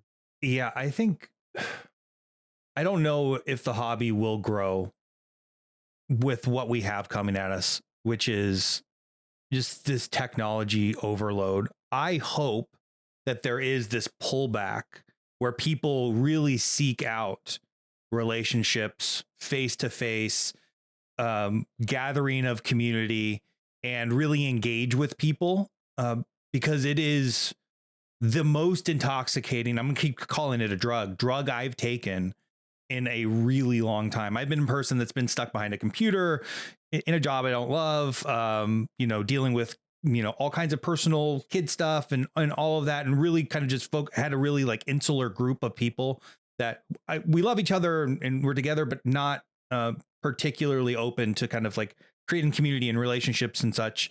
And in going to Dice Tower and seeing what that really feels like to go from like a total stranger to feeling like some, like literally at the end of these 4 days together, I felt like I loved these people. And I I don't know how to describe it other than to think like, how do we get more of this? How do we create these communities and bring people together that are maybe like myself, that kind of nervous to put themselves out there and just go play a game with somebody, like even outside of like these big conventions? Like that's really heavy on my heart now, is like how in the light of what's coming at us with AI and technology and all of this stuff, how do we come together and create these communities together around what I think is like the best hobby ever? Right? It's probably one of the greatest things that I have ever come across myself. I don't know. I'm rambling and like I'm Well, still I agree. formulating these ideas, but It's so good. And here's the thing, like anywhere else you hang out with your friends, you probably each will, like if you spend 2 hours together doing something, each person will probably, whether it's eating a meal, watching a movie, going to a sports game, going to a concert, whatever, each person going on a walk, each person will probably bust out their phone 30 to 50 times. Um, and that's and conservative, just out of yeah. And habit. but when I play board games, I mean, there are some outliers on this. Like last night we played Food Chain Magnate, and it's like I don't remember a time when anybody looked at their phone. No, Like the world just dies, it and you does. just It are engaged stops. with these people. Like my wife knows, like I'm on my phone a lot, so she knows I'm easy to go. I'm the emergency contact for school because like she's bad at like well, Right. she's probably actually good at her phone in the sense that she's not on her phone, Right. but they can get a hold of me easily. But if I'm playing a board game, the world doesn't exist and it goes away. The only reason it comes out is for BG stats, but some photos and stuff. But yeah, it's just like it's or I mean, if sometimes you've got a player who just takes way too long on their turns, and then we sit there and get our phones. Hint, hint, hint. But it is cool. Uh, it is cool how it's like so, like you said, intoxicating. Where you're just like, this is it. This is all I need right now. Whereas I think what our usage of our phones is signaling is it's like we're saying what we're doing isn't all that we need right now. Whereas when you're playing a board game with people, I think it's kind of like this is all we need. And I think it's like the board game space is so fascinating to me because if I was like say I was like anywhere else, like I'm in like a mall in the food court and there's like a random guy sitting there eating food. And I was like, hey, can I come like eat a meal with you? He'd probably be like, what? Or like if I saw someone playing like Clash Royale on their phone in the library and I sat down, I was like, hey, can we battle? They'd probably be like, this kind of weird.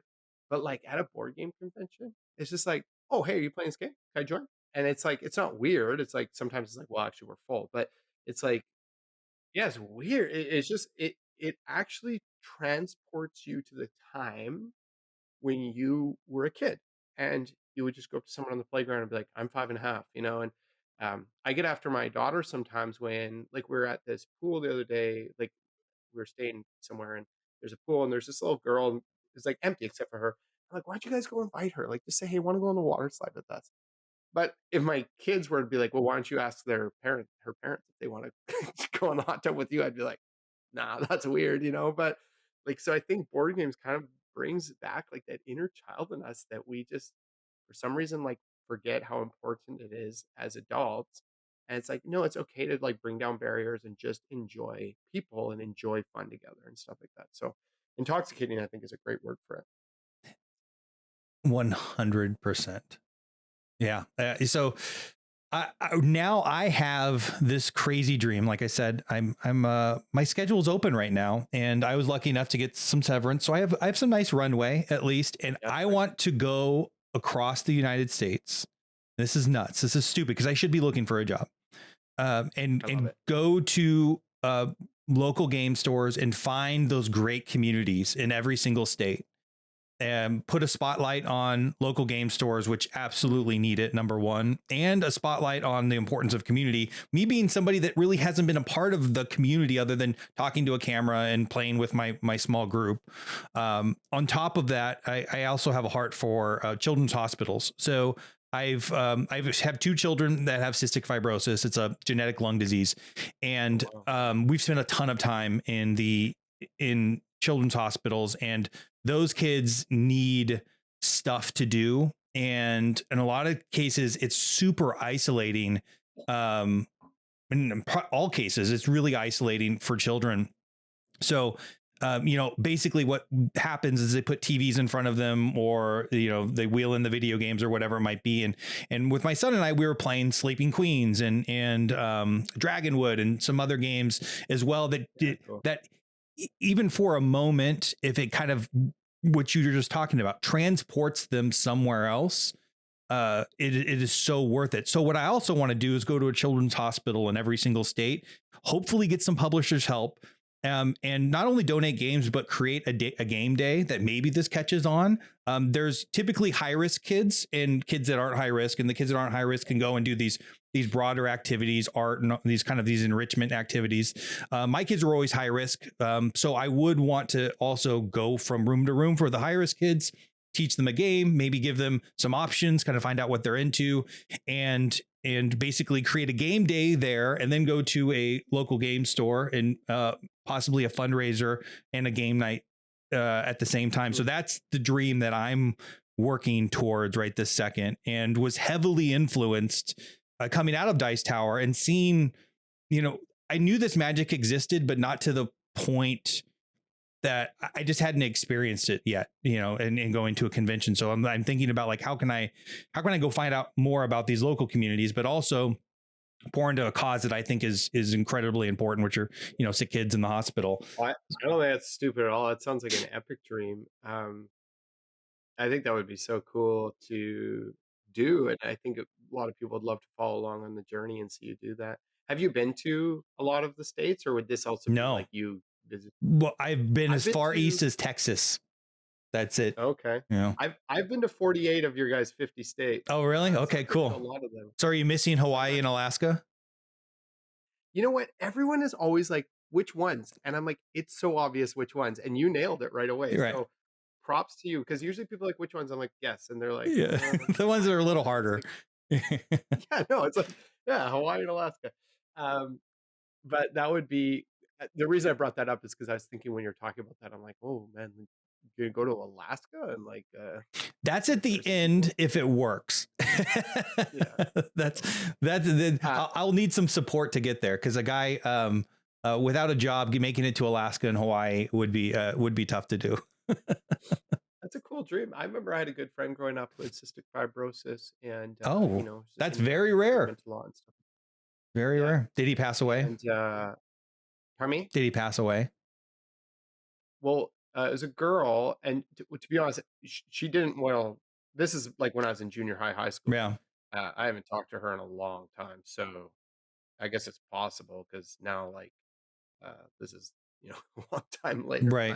but not not not that I know of, at least. So, but Well, yeah, it's a the reason I especially now, ask like, is because yeah, like, it would be rare at this, someone being born, then not making any judgment on your age. yeah. The therapies weren't there, but now they are, and my kids are doing incredible, and it's unbelievable. But yeah, that's the only reason I ask. I haven't talked to her, or I was better friends with her sister. Hmm. I haven't talked to them in a long time. Now I'm kind of curious, but I don't really know how I like write a friend that I haven't talked to Right. in 15 years and be like, "Hey, quick question. Yeah. Your Is your sister still around? sister still alive?" Yeah. Because I actually am genuinely interested and curious and care about that, but I'm also like, that I don't know how you broach that. Hey, how's it going? Yeah, Good, yeah, right. great, great, great, great. But um, anyways, I think that's really cool. I just ran for 4 weeks a board game club at my daughter's elementary school for grade three Oh, students on cool. lunch hours. It was really cool, and I just think, I mean, it's at school, it's cool because they don't actually have screens. I don't know what it's like in the US, but in Canada, they have been, like, eradicating phones and stuff. Yeah, You they're could not do supposed some to school bring stuff, them but out anymore. there's yeah, this book came out, The Anxious Generation or whatever, and every school board in Western Canada read it, and your phones don't go anywhere. Not that my kids are old enough to have phones, and they won't be for a long time, but um, just as a cool alternative for like kids to do this and do this really relational thing. But I was thinking about that when you're talking about it before you even said it. I was like, these kids in hospitals now probably just park in front of screens for like countless hours every day. So not only are their lungs affected, but like their brains and their development and their relational development and stuff like that is actually negatively being impacted. And I say it's kind of hypocritically because it's not like I'm not like on screens a bunch and stuff like that, but especially as a child, just like being in a hospital, just like zoned in on a screen all day. It's not like that's it's not good. So Yeah. I think your idea of if you could get games into their hands and play games with them, that'd be so cool. Yeah. So I mean, And I keep going. if there's ever space to run a campaign or a legacy game, if you're living in the hospital, that's the Right. Yeah. spot. You could leave it there. 100%. Yeah. A lot of these kids are just generally isolated, not only in the hospital, but, with cystic fibrosis, at least these kids are in and out. Then they typically would go into the hospital at least once a year for something we call a clean out, which is basically just pumping them full of antibiotics. But they live an isolated life. And especially these kids that have kind of these long-term diseases, they're not doing normal school. They're certainly not, early on, my kids, they had therapies that were like 4 hours a day, essentially, where they're in this vest that like puffs up and shakes them. It's basically trying to shake the mucus loose. And the vast majority of their time was spent in front of a screen, just like zoning out. And then they're stuck in the hospital and nobody's coming in. And yeah, I mean, I think our youth in general could really learn a lot, or I don't know, they need board games as opposed to video games. And I love video games. I'm not like this super anti-technology guy, but I do see where it's going. I do see that it's not good. Like the I think a lot of kids are isolated in general because of technology, let alone any sort of like sickness or being in the hospital or whatever it might be. So I think it's cool that you ran that at the elementary school. Like, how did that go? What was the turnout like? Number one. So the idea was we'd do it for grade three students. Um, and they're like, okay, we'll see if we can get 12 students signed up. Now my daughter's in grade three, so she's excited about it. And so the teacher said, okay, well, how about she runs it with you? Like, Junior runs it, Mhm. which is cool. So they're like, we'll try to get 12 students. And at this school, there are, I think, like five grade three classes or four grade three classes. There are quite a few students in grade three. Anyways, the teacher then wrote me after they kind of announced it to the grade three classes. And she said, okay, the traction was a lot higher than we expected, like way higher. So they took it from 12 students who would do it, like it would just be 12 of the same students, to 16 students, like a different group of 16 students each week. Um, so it was like the sign up rate was insane. And it felt like the engage, like, yeah, like I see those students at school. Like I'm a dad that drops off, picks off a lot, and like Mhm. I walk up to school. Like I don't, do the pickup lane or whatever. And so these kids are like, "Oh, you gotta do board game club again." So it felt like way more successful than I expected it to be.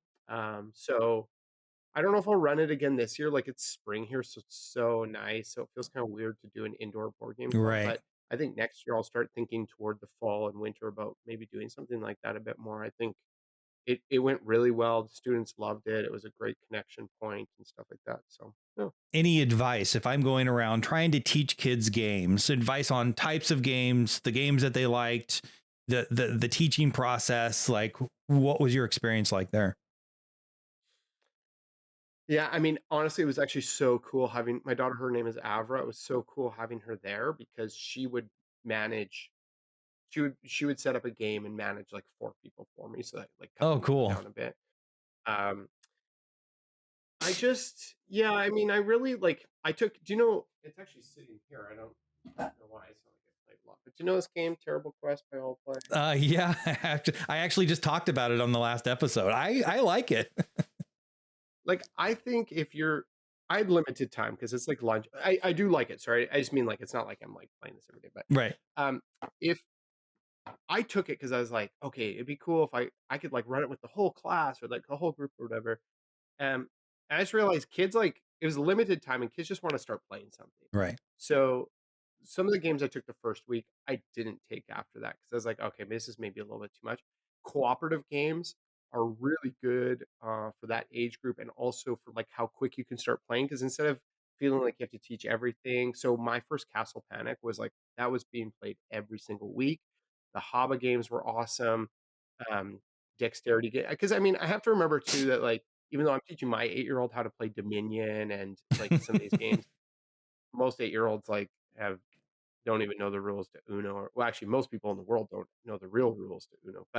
Um, but you know, like I just had to kind of like bring it back to reality and stuff like that. Like I even took Micro Macro the kids edition Yeah. and I just thought, oh, this will be fun.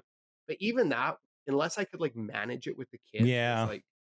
was still even for grade three, which yeah, again, it's not because my kid's smarter, it's because my kid lives in a board game house Right. where I'm like, "Oh, what?" Like, she could run this when she was in grade 1, And so, oh, yeah, sorry, we say, like, grade 1, grade 3. I We wasn't don't going to say say junior, anything, but yeah, sophomore. it's called third Yeah, grade actually. it's a small difference. If you said 3rd grade in Canada, I think people would think that's weird, but when we say grade 3, peop and we don't say junior, sophomore, senior, or freshman, all that. We don't even use that for college, we just say grade 9, grade 10, And I use grade the word 7. drama ironically, just so you know. Yeah. Yes. Uh, so anyways, yeah, I just think you it's better to err on the sense of, like, I brought too light and too entry level of games than, like, "Oh, shoot, that was, like maybe I set my expectations too high." And I guess it would depend on the size of the group too. If you're just with, like, 3 kids, you can kinda do whatever because you've got the time and space, but when I'm trying to, like, manage 3 or 4 different games and keep them going and stuff like that, Toy Battle was a cool game that some people liked, but it was just the amount of admin work for me when I'm trying to like, kind of circulate between several groups of kids is too much. So I just after the first week, I was like, okay, I need to bring like the most simplest like games that I have, but still wanted to bring some cool games. So they could like see something that was different than just Candyland or Sorry, like stuff Right. that they know. So. Yeah, I hope to have in these states to have volunteers that come out that so there could be tables, multiple people running it because I do figure it'd be really difficult to be going back and forth and trying to figure everything out. Terrible Quest was a funny one because I said it'd be really hard for kids to play this because from a dexterity perspective, you have to be really exacting. Like it took me 2 minutes to do the actual top monsters quest or whatever. Yeah, But I I know. So imagine you didn't hold them directly to the rules of like making sure every we single we thing.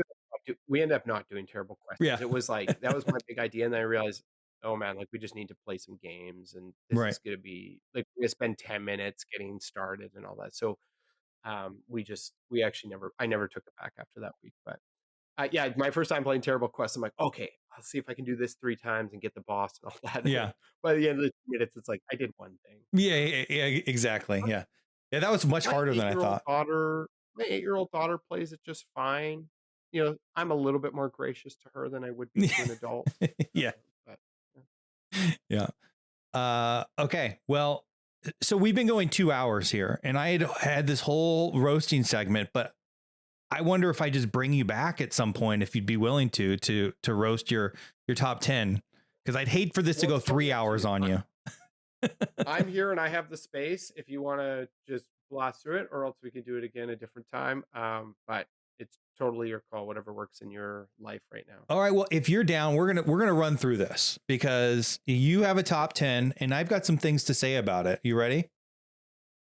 I am this actually you said you were gonna roast my top 10, and this is the part I'm the most excited about, Okay, good. and just to for people who are just tuning in right now, I've talked in this episode about how I'm not the biggest, like, game ranker, and I didn't have a top 10 until I was coming on the show, and he was like, you got to put your top 10 in here. So I did this, and even I have some uncertainty or insecurity about it. But they all are all games that I love and that I stand by. So, anyways, Roast Away. All He's right. hit me hard. I'm got that super dry Canadian sarcasm, so I'm ready to get. Yeah. I often actually say that sarcasm is my love language. So hit me as hard as you can. Okay, cool.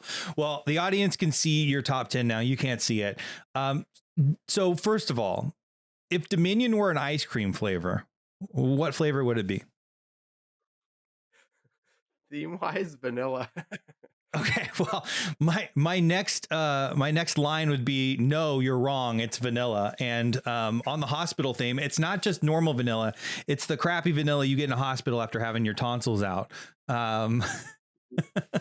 You know what? I completely agree.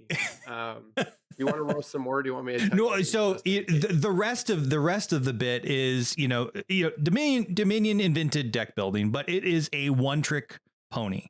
Why are you still riding this pony at number 10? You have so many games, over 267. You say they're not even all on there. Why on earth is Dominion your number 10? So I think there. So for me, this always feels like a multi-layered thing. And one of the things is this: is that years ago, many years ago, I had played some board games, but I wasn't collecting it. I wasn't that hardcore into a hobby. And then I spent a weekend at some friend's house, kind of out of town, and I noticed they had this shelf of games. And so I was like, "Oh man, I'm interested. I like games." But what that meant something different than it meant. So we played Colosseum and we played Elfenland. If you remember Elfenland. You know what's funny? That Um, publisher sent me Elfenland and it's still in shrink somewhere in storage, just like as a random like add-on when I got Actually, I just played the new upcoming new version of Colosseum with Johnny Pack, who's mhm. making it at Dice Tower West. It's pretty cool. But anyways, and we played Dominion.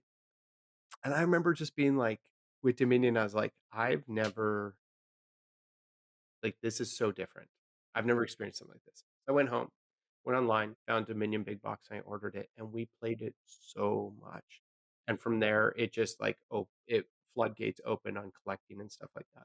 So I'll say about Dominion, it's a one trick pony.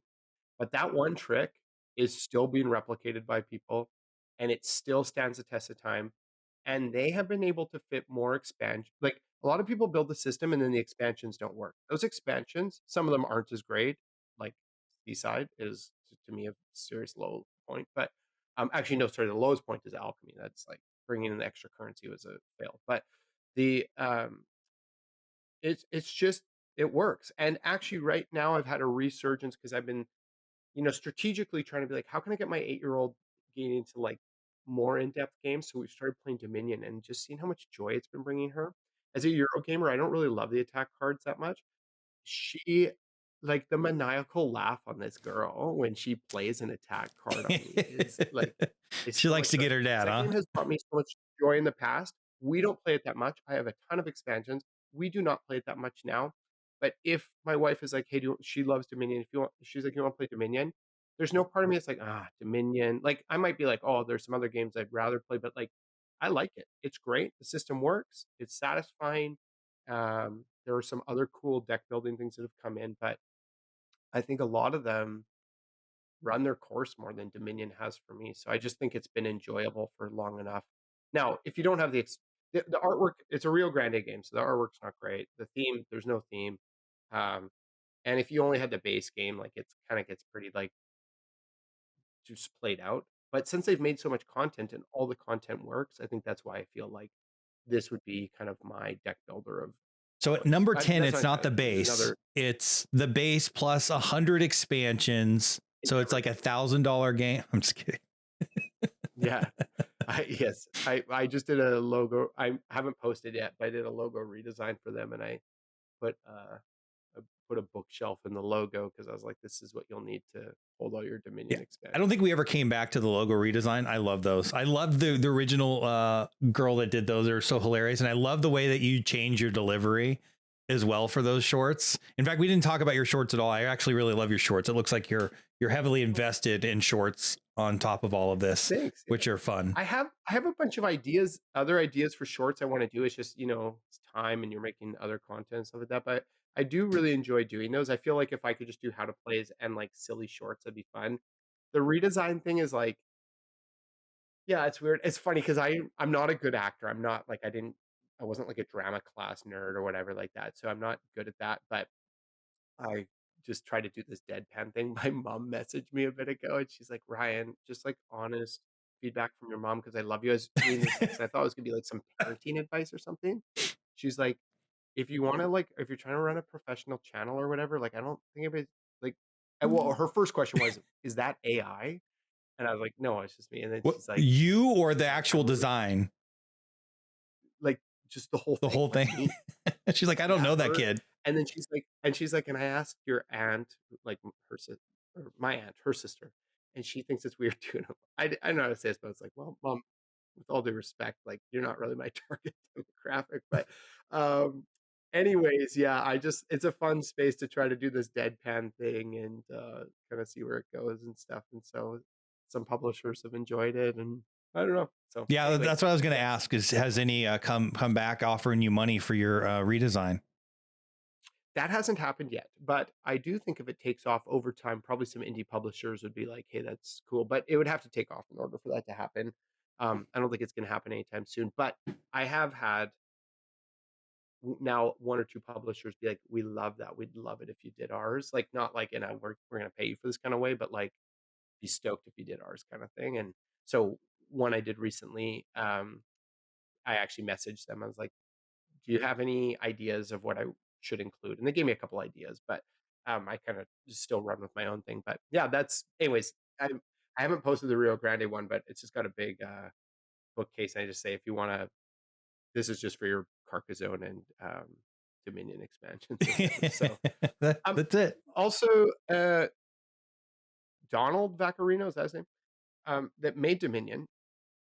He made Kingdom Builder, which to me is an okay game. It's like whatever, but he's just been making these expansions. But he made Moon Colony Bloodbath. Have you played that? No, I haven't. It's on my list.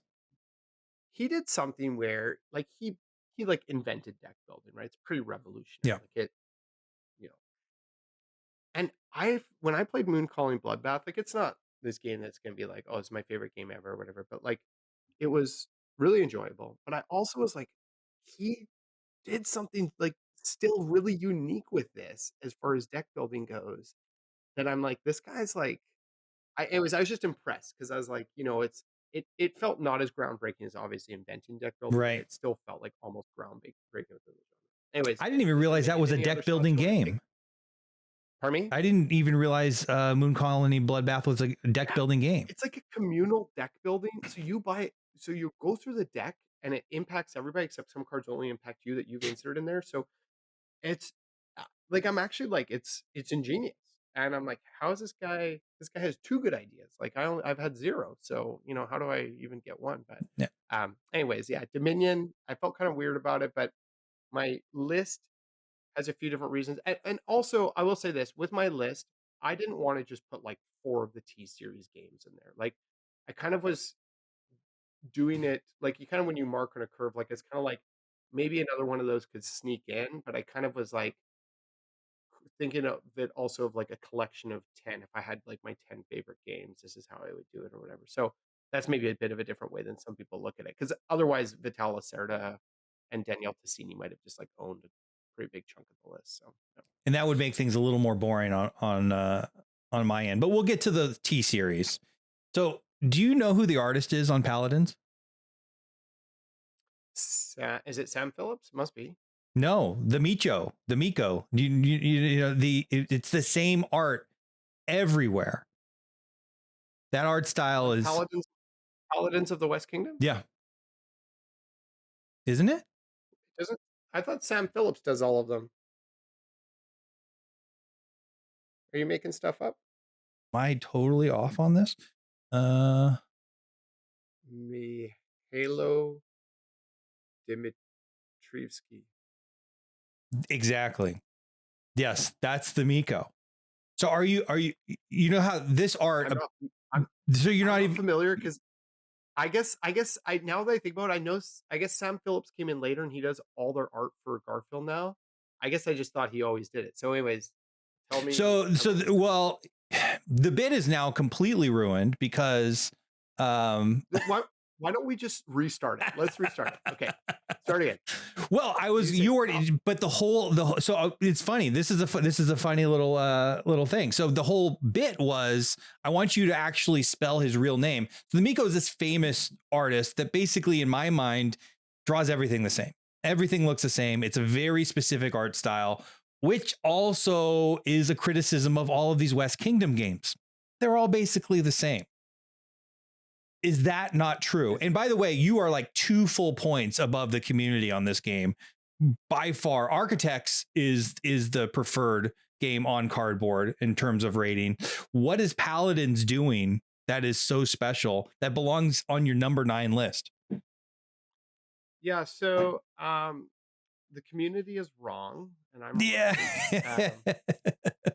So again, I kind of thought about it like this. I have so many of the Garfield games, and I love their games a lot. Is this the only Garfield game I have on the I list, think or do I have more? so. Let me make sure I Did I don't put ruin the everything. Anarchy on? No. Okay. I spent a lot of time thinking which is my favorite Garfield game because I like so many of their games so much. And I picked my top few and then I narrowed it down to one. So Architects of the West Kingdom is a good light to medium weight worker placement game with a unique mechanism where you can put more than one worker at a place and build up the power and stuff like that. That's cool. But it's kind of like I feel like that game is good, but it's kind of like fatalistic because you're eventually just racing to build this whatever you build, the cathedral or tower or whatever it is. So it's a good game. Viscounts. Those three games are not. Is this your criticism or is this Cardboard's criticism that those three games are the same? It's there. It's got some criticism around the lack of individuality. I think some of the criticism is based upon the art as well, and it's all Yeah. kind of feeling the same, but maybe less of Well, a I guess it criticism and depends. more just like I guess it explain depends yourself. what someone wants in a series because, like, for me, like, I'm looking at those 3 boxes stacked on top of each other with the tome saga on top. I like this the same art. Like, you do that with books, you do that Mhm. with, like, where it's, like, pretty similar and stuff like that. Maybe some people want a bit more variation. Maybe they're a little burnt out on it after the North Sea thing, and people are kinda like, "Oh, it's too much of the same." But if you like it, I think it's cool that there's, like, similarity because you kind of feel like, "Oh, I liked these characters here," and stuff like that. But to me, those 3 games are actually quite wildly different. The Paladins has no or Viscounts has no worker placement at all. It's Mhm. this cool programming system. Paladins has like this, cool like kind of card play mechanic where you're. I mean, the biggest thing about Garfield games, if I was going to do a logo redesign for them, it would be a card that has multiple uses on it because they do Right. Yeah. multi-card use. They beat it into the ground. If you don't like that mechanism, well, besides a few of their outliers, don't play Garfield games because Garfield is all about multi-use cards. Um, they love it. Shem told me it's his favorite mechanism in games, so they do it stuff like that. But I I might think agree those with are that. quite Multi-use different. cards are incredible. Yeah, I love it. Like Ezra Nehemiah does it, Paladins does it, Viscounts does it, Architects doesn't actually really do it. Um, so What does this one anyways, do that stands out for you relative to the others? yeah, I think the I think there's enough like race and I think there's just such a beautiful amount of like progression that happens on your board by putting buildings out and unlocking things and stuff like that. I think I like the system of you kind of all have your same deck of cards, but you're have you played Paladins? No, I haven't. The way you cycle through the deck is really cool because everyone's going to kind of center in on a bit of a different strategy. And then I think the common board where there are placement spots for like workers and different things like that that will go and live there in buildings that will go and live there and stuff like that. I think is like for a Euro game enough like interaction to make it interesting, but not so much interaction that it turns it into like not a Euro game. So I just think that it is like worker placement, resource collecting, engine building, and this really cool card play mechanic where you're cycling through your deck in different ways that all were just done so seamlessly that if you're looking for a game with those types of mechanics and enough of a kind of a common thing in the middle, if you're looking for a game with those kinds of mechanics, I just think it's such a tight, seamlessly made game. Um, So it just brings together like a bunch of those flavors that, like, you know, they're cool worker placement games, they're cool like deck cycling games, and they're cool um, kind of area majority things or whatever. I just think that this one did so well. And also, you can just do some pretty cool stuff. Oh yeah, and also the buildings off of your board and upgrading your stuff is such a neat puzzle, and I love those upgrades. And by the end of the game, you sometimes are collecting so many because you don't like have your own workers. You have like there are different colors of workers, and you're kind of basically your workers, your resources. You like by the end, sometimes you can have just like built up such a sweet army and stuff that it's just by the end, it's just is one of those games where you're so satisfied. Well, sometimes you're not, and then that's kind of a bummer, but you're Mhm. like so satisfied that you're, what I did, I'm rich and stuff like that. So I like that one. This to me, this one and Ezra and Nehemiah are their two best kind of like worker placement multi-card use games. So I went back and forth between those. I also just love the Anarchy, like those heavy blank and rights, like Tend came out last year. Those types of games I love too. But for me, Paladins, some of it is my history with it, but I also just think for all the things that Garfield's trying to do with like those cool combinations and multi-card use and stuff like that, I think Paladins just does it the best. Could you I, put I like go ahead. Garfield games in all top 10 slots if you had to? Like, is there a case for that for you? Are you a Garfield fanboy? Sorry, you cut out for a second. Could I put what? Could you put in all of your top 10 spots a Garfield game? Are you that much of a fanboy where they're all so great for you? Like my top 10 games of all Yeah, time because you would be all mentioned, Garfield. so you mentioned like, Um, oh, like, Ezra and then Anarchy and you were having kind of a trouble in selecting one. Like, is there? the the Anarchy, Paladins, and Ezra and Nehemiah would all be contenders. I don't the thing is, how do you look at top 10s? Like, I mean, so some people would really fundamentally disagree with me where they just be like, "Well, if it's one of the top 10 games you've ever played, that's great." But I also am thinking about it, I'm like, if I had Ezra, Nehemiah, and Paladins taking up 20% of my top 10 list, like, I would kind of feel like those 2 are similar enough for what they fulfill for me that I, would want a little bit more variety or whatever. So maybe that's a weird way of looking at top 10s, but Anarchy and Ezra and Nehemiah would be contenders for the list for sure, but I picked the one that I was like, I think that this one is the most solid all around. It's got a cool expansion that brings another layer and stuff like that. However, I love Garfield, huge fan of the games. I just did their Towers of Sifnos, How to Play. That's a really cool game, but I will say that they don't have any games that I think suck. They don't have any duds, like, "This is a terrible game," like some companies obviously do. Um, but they have games that I'm kinda like, "Okay, that was fine." So, like, for example, I have Wayfarers of the South Tigris, and I think it's okay. Like, I think it's a good game, but it's nowhere near my top 10 list. So it's not one that I'll pull off the shelf regularly. So I'm not a fanboy in the sense of like, oh, anything they do is perfect. I think they have better moments and worse moments. To me, the gap between Paladins and Architects for like how awesome it is huge. So some people might feel that they're similar, but I think it's mostly just in artwork and display because those are two like wildly different games to me. So yeah. So I stand by it. Paladins. There you Okay. go. Why do you like sheep more than cows? Uh, I'm trying to think of like a really good like punny way to say that. Yeah. I'm a glutton for the mutton. There we go. Uh, Real quick, imagine a game where a publisher needed 3 tries to perfect it. Why are you rewarding them at number 8 in your top 10? yeah. Well, when I played Great Western Trail for the first time, like the base game, first edition, I was like, this game like I immediately bought it. I was like, this game is Agree with you, by the way. amazing. I love it. Loved it all the time. This one's hard for me to roast. I Yeah, I think so here's how I've thought about with the Great Western Trail series. I love Great Western Trail. When I got the Rails to the North expansion, I was like, "Oh, heck yeah, I always wanna play with this." I think what Argentina and New Zealand did was they basically just made almost like an alternate expansion, like each of them, like where it's kinda like, "Here's Great Western Trail with an expansion, here's" and kind of just built a game with an expansion, so they all kind of feel like an expanded version, so it just kinda, like, changes them. Like, I guess I could imagine now if they went back, they could make Great Western Trail and just add in all the things to, like, vary it for the 3 different versions, and you could probably do that. So then when I ask myself which of those expansions do I like playing with the most, it's New Zealand, and the least is Argentina, and the middle would be Great Western Trail with rails to the north. Um, and so I don't have the second edition of Great Western Trail. I think that's the one that has those like orange cows that like upgrade or whatever. Yeah, I don't know what they Um, did on the second edition. I like the first edition. I like the, I think people have said it looks like it has PlayStation 2 art on it. I love it. I love the art style of yeah. the original.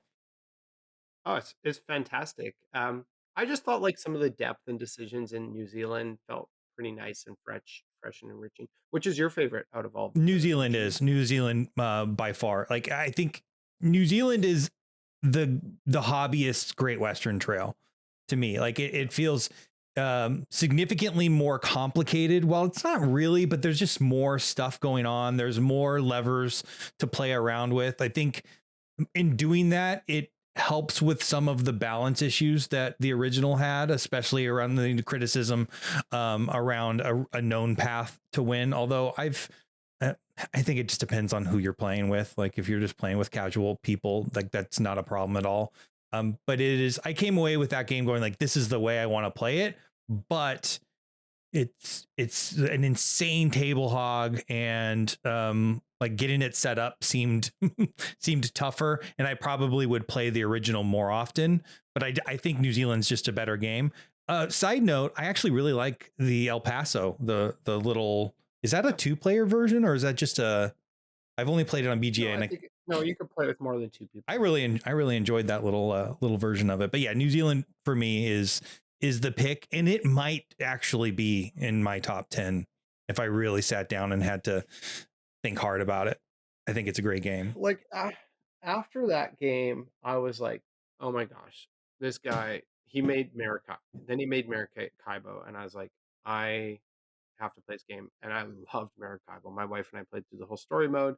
Then Boon Lake was coming. I was like, "I can't wait." Then I played Boon Lake. I was like, "This was not as good as I was hoping." And that's when I remembered that designers, it's like bands. Like bands, you can love an album and the next album's not as good or whatever. But um, yeah, it was. I think Alexander Pfister is a fantastic designer. I pretty much still, even with some of his games, I don't like as much. If he makes something, I'm like, I want to play that game. So So I'm even gonna Oh My I'm Goods. Have you gonna played Oh My Goods? That little Oh My Goods game? no, I haven't actually. I keep seeing it. I'm like, oh, I Even wonder about that that. even that's awesome. Really? Like, he's a good designer. Isle of Skye with the expansion is great. Without the expansion to me is cool, but not Mm-hmm. as I sold my copy of I it. do appreciate that you can get. I think you described it as New Zealand feels like an expansion to the original. You can get a full complete game in one box, and they didn't somehow try to sell you a secondary New Zealand Yeah. expansion. I don't know. Maybe it's coming. Who knows? You never know on this stuff. Yeah. It did feel sort of like a money grab, releasing all of this stuff at one time. So I guess that is probably a valid criticism. It's kind of like just make the best version of the game, but I can see after playing them why they exist for sure.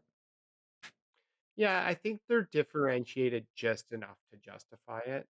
Um, but yeah, I mean, it's tough because I own all of them and I like all of them, Yeah, but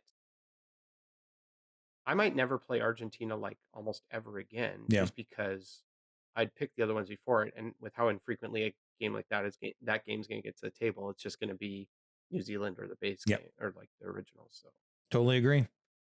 This next game, one user says masochism or good game design. This is your number 7. Um, I really love this game, and this is probably a top 10 for me as well. I can't make all the factions work on this thing. Um, but another user says people respect this game more than they enjoy it. Are you a masochist in loving Gaia Project? Do you just love the punishment? And what do you think they're talking about? I think that anybody who's played several rounds of Gaia Project, I think you feel poor during Gaia Project and get punished by the game a lot. But if you've played several rounds, you've probably had a round where you're just like, all right, when's this good thing going to be over? Because I'm not going anywhere. I'm just broke. And I think that's like the variability of how the galaxy can be set up or whatever it's called, and the variability of the player powers and some other things like the scoring tiles and stuff is really cool, and it's one of those that makes the game rich. But sometimes, and even just the randomness of some people's initial placements and stuff, you can objectively be sitting there and just be like, before the game starts, be like, well, I'm probably kind of screwed, you know. And so 1000%, especially against a skilled player. yes, the skill thing for sure, but even just like, well, actually, sometimes I find it's almost worse against a noob. Like, you know, when you play poker against a noob and you're like, well, there's such a wild card. Some of those Right. initial placements that they place on, and you're like, no, that didn't make sense for you, but Yeah. it also just ruined my life. Yeah. There's no Um, reason for you to be screwing me like that unless you just have no idea what you're doing. And that's annoying. That just happened to me yeah. with ARCs the other So day. yeah. Oh my gosh. Yeah.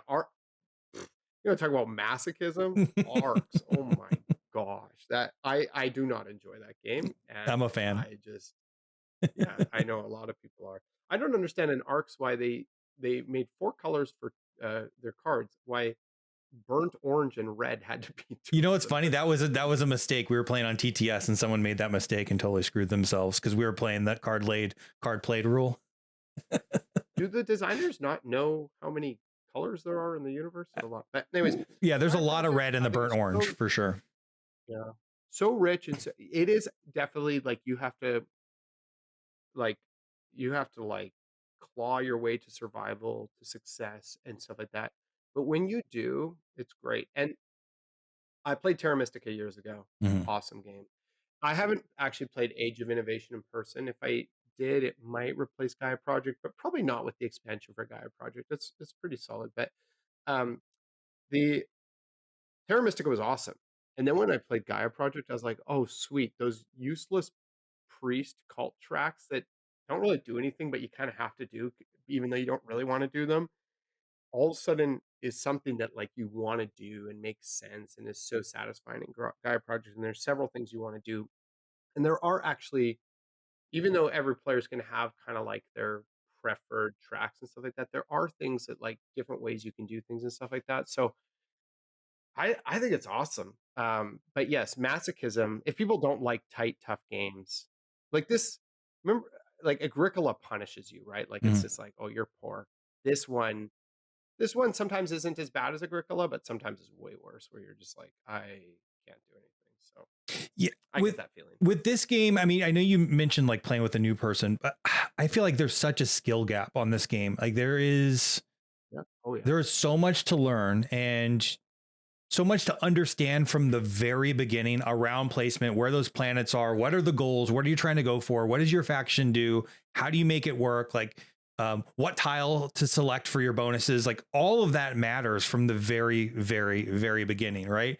And especially in a 4-player game where those spaces can be incredibly tight and a lot of competition in one corner of the galaxy, it is punishing, and but you have and you have to be a certain type of person that does love the punishment because it makes the wins that much better. Or not even wins. I just agree. I just like when I feel like I've gotten the engine working when it comes to the actual faction and placements and just feeling like I actually accomplished stuff. But I have had games in Gaia Project where I walk away and it's like I did not accomplish anything there, and I felt like the person in front of me was going everywhere I needed to, one step ahead all the time. So it is a punishing game, but man, it's a rich play space. And I would love to play this game with the same group of guys, you know, over and over and over again. And really, like, if I wasn't doing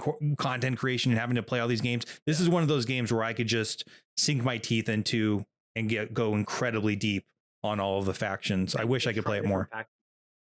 One thing that's interesting too is not only do the factions play differently, but I think, I don't know if people think about this a lot, but we each like connect with a different kind of play style. Mhm. So a different faction will just connect with me better, and inherently, I think I'll just play that faction better or have more enjoyment playing a faction that I enjoy what they do. So any factions that are kind of like tech focused and like wanting to build up like the tech track and stuff, I like that in games.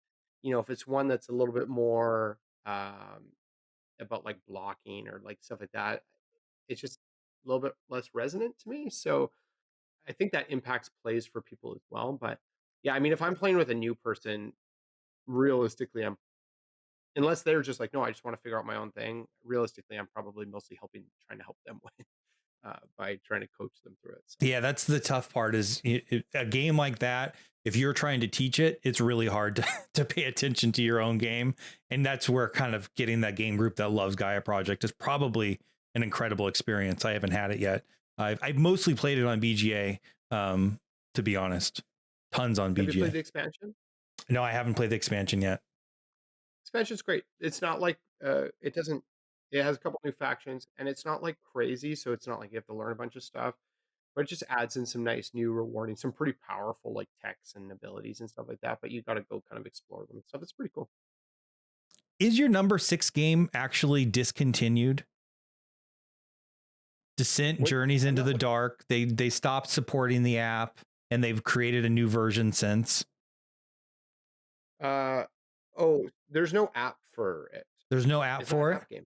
Oh, It's okay. just so there's Descent, the first edition, and then Descent, the second edition, which was I put, and then I have Descent. It's called like Legends of the Dark. That's the one that has the app. That's the I app don't know if one. they've discontinued that, but I think um, Descent, the second edition, doesn't have an app. It's just a 1v many. So one person's the overlord, everyone else are the players. To me, it's like so Gloomhaven is 800,000 play sessions. Descent is like 10 or 11. The expansions fit in nicely. So it's like a reasonable length where you could say, I mean, I say reasonable. 10 times getting people together to play like a campaign game is still pretty tough, but it's not Gloomhaven, right? Right. Um, and I just think it's really cool. I think there were a couple things that probably they would go back and refine now and be like, okay, um, this ability is a little too strong, but the development, the way the Overlord develops with their deck is so cool. The way the heroes level up and get new gear and stuff like that is so cool. I just think it's like the perfect campaign dungeon crawl. As long as you, the only downfall probably for a lot of people is like the 1v many thing. Because if I get a group, say, you haven't played this game, I'm No. assuming. Say you want to play this game, two other people have never played the game.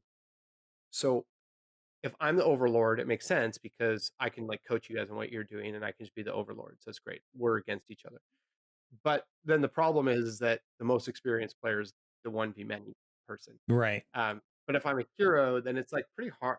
I can probably kind of coach, but then the problem is then like it's not as big of an experience differential as Gaia Project, but that makes it a little tricky. It'd be good if I would rather it's like if someone would really read up on it and be like, okay, I can be the overlord and be Mhm. excited about that. But Yeah, I mean, you I are think a it's full 2 points above the community average. Although, I mean, it's most people rank it above a 7.5, but you're at a 9.6 versus a 7.7, which is a huge gap. What do you think you see that others don't? well, okay. There is some clunkiness with how they do line of sight and range, and I'm assuming some people are probably not excited about that. There's a bit of the story isn't like the story arc isn't like best, like the most immersive story or whatever. So maybe those are some of the things. But as far as like, hey, we're gonna go through like 10 levels of like fighting against some monsters with different scenarios and setups and stuff like that. I just feel like it all aside from a bit of clunkiness of like, okay, is that actually lines? Like I recognize that. But if you can get past that and just be like, you know what, we'll deal with that, then I think it's just such a fun, makes sense, it works well. The combat is like dice rolly, but in a cool way where you get to like get different dice if you get different weapons and stuff like that. So it feels satisfying. Some of it probably too is just that I played through it with a really sweet group of dudes and we had a blast playing it. So I think with this type of game, some people that have rated it really low probably played a scenario or two and it was either it didn't click with them or it was in a bad Hmm. context or you know how much a bad teach can ruin a game. A bad teach in a game like this like is destructive. So Right. I would assume some of that is bringing the average down too. So I'm not sure. I just think it's fun. I have a bunch of the expansion stuff that I haven't gone to play with, and I'd love to, but you know that just feels like a total pipe dream. Is the Like, newest version of Descent also a one verse mini? no, it's totally Totally co-op. different That's why it thing. has the app. Yeah, I own it. I haven't played it. I'd like to. I actually feel like that's something I'd like to do with my daughters at some point. Probably not yet, but someday. I think that could be a fun kind of game, like that kind of Mice and Mystics kind of thing where you're just doing the co-op kind of crawl kind of game together. So, Yeah, yeah. the one versus many is a really interesting social dynamic. So I would imagine that it's heavily group dependent for sure. Yeah. Yeah, I probably like in most groups, who wants to be that person? And if you have someone that really wants to be that person, then everyone else probably doesn't like that person. You know what I mean? Like it's like, ah, so I don't know. There are probably a lot of things about this game that don't work for people. For me, the way it progresses and you level up and you get things and but both powers are growing and the scenarios work out and stuff like that. I just think it's awesome. And it's I don't know how it's been out for a while now, but it's still like the minis look good, the map looks good, how the pieces work together, it all kind of works just fine. I don't know, I think it's cool. Tawantin Suyu. Spell it for me. TAWANTISUYU. TINSUYU. Why can't you spell your number 5 game of all time? Did I say TAN? You missed the TIN. Oh, I did I can't just remember what you said, but I was just going along as you said it. But yeah, you misspelled your number 5 game of all time. Explain yourself. shoot? Actually, I was gonna say that that's not too bad of a question to ask me, like to spell Teotihuacan and stuff like that, because you saw my weird last name. I have a Mexican dad. So these are actually like mostly Latin based, like Mm-hmm. historical themes and stuff like that. But I say that after messing up at spelling Tawantinsuyu. But um, yeah, I guess it should go off my top 10 if I don't even know how to Yeah, spell it. exactly. Like that stops the conversation. What would you say to people that say Teotihuacan is the clear T series champ here, and you're wrong at having this number 5? Well, first of all, I would tell them that they're wrong because Tawantinsuyu is technically not part of the T series. Oh, is it not part of the Uh, T series? I thought it was Really before, not recently, but I historically thought it was. It's not because it's not a Danielle Tassini game. Um, but interesting. This feels like a ripoff then of the T series, and that it's board and really, dice. Like, how on yeah. earth could they get away with this? How confusing for the If you go customer on board, base. if you go on Board Game Geek and you sort the family T series, it's not on there. Wow. That's a technicality because I think everybody in the world treats as though it's part of the T series. 'Cause, so are you fact checking me? Well, I know Board and Dice has a T series section on I don't. I store, and don't I think want to I know if really they're don't know. misrepresenting it on their own site. Of course, I won't They load right probably now are. for me Uh, live. Uh, I'm looking too because I'm pretty. Do they have a T series? they used to. I remember looking at it not too long ago because I was like thinking about doing a T series. Oh, they must have Well, changed it. how embarrassing would it be if you did a T series thing and included Tawantin Oh, I Suyu? know that would be awful. Oh, that's too bad. They don't have it a category of T series anymore. All right. Well, I'm gonna go ahead and believe you right now. I love Teotihuacan. I'm a huge fan of Teotihuacan. I had a run of playing it like 20 times in a row when I first discovered it. Why should I try this one? Actually, I've never played it. Yeah, so I did this thing which is maybe questionable, but I was like, okay, well, I could put Teotihuacan and I could put Tawantinsuyu in this list, and those would probably be my two top runners. I really like Tuletum, or however you say that. Um, I actually really like Tekenyu. I just blanking on the name. I like the series a lot. And Tawantinsuyu, even though it's not part of it, I still treat it as part of it because it's the same kind of vibe. Um, And when I first played Tawantinsuyu, I'd already played Teotihuacan. I own I have the giant Teotihuacan box that's like, 5 feet tall or whatever, With the but, awful insert. yeah. Yeah. Yes. I wanted to get that, and then I saw that it got some major flack on its So, insert. when I first played Tawantinsuyu, I was like, "Well, that was really clunky and weird," and I don't know, but then we played it again, and I just thought, "Oh my gosh, like, the decision depth in this is so cool." So I think I just feel like in Teotihuacan, I'm so regularly kind of doing the same thing. Like it's kind of become a little bit more routine for me, be a little bit less varied than I'd hoped. The expansions have helped with that a bit. But with Tawantinsuyu, I just think the range of like decision and depth and stuff like that that you get to make as you build out this whatever it is, you're on like a it's not a pyramid, but like these levels of this thing and stuff like that. I think it's just really neat, and I think it's kind of like one of the most unique like that type of a game I've played in a while.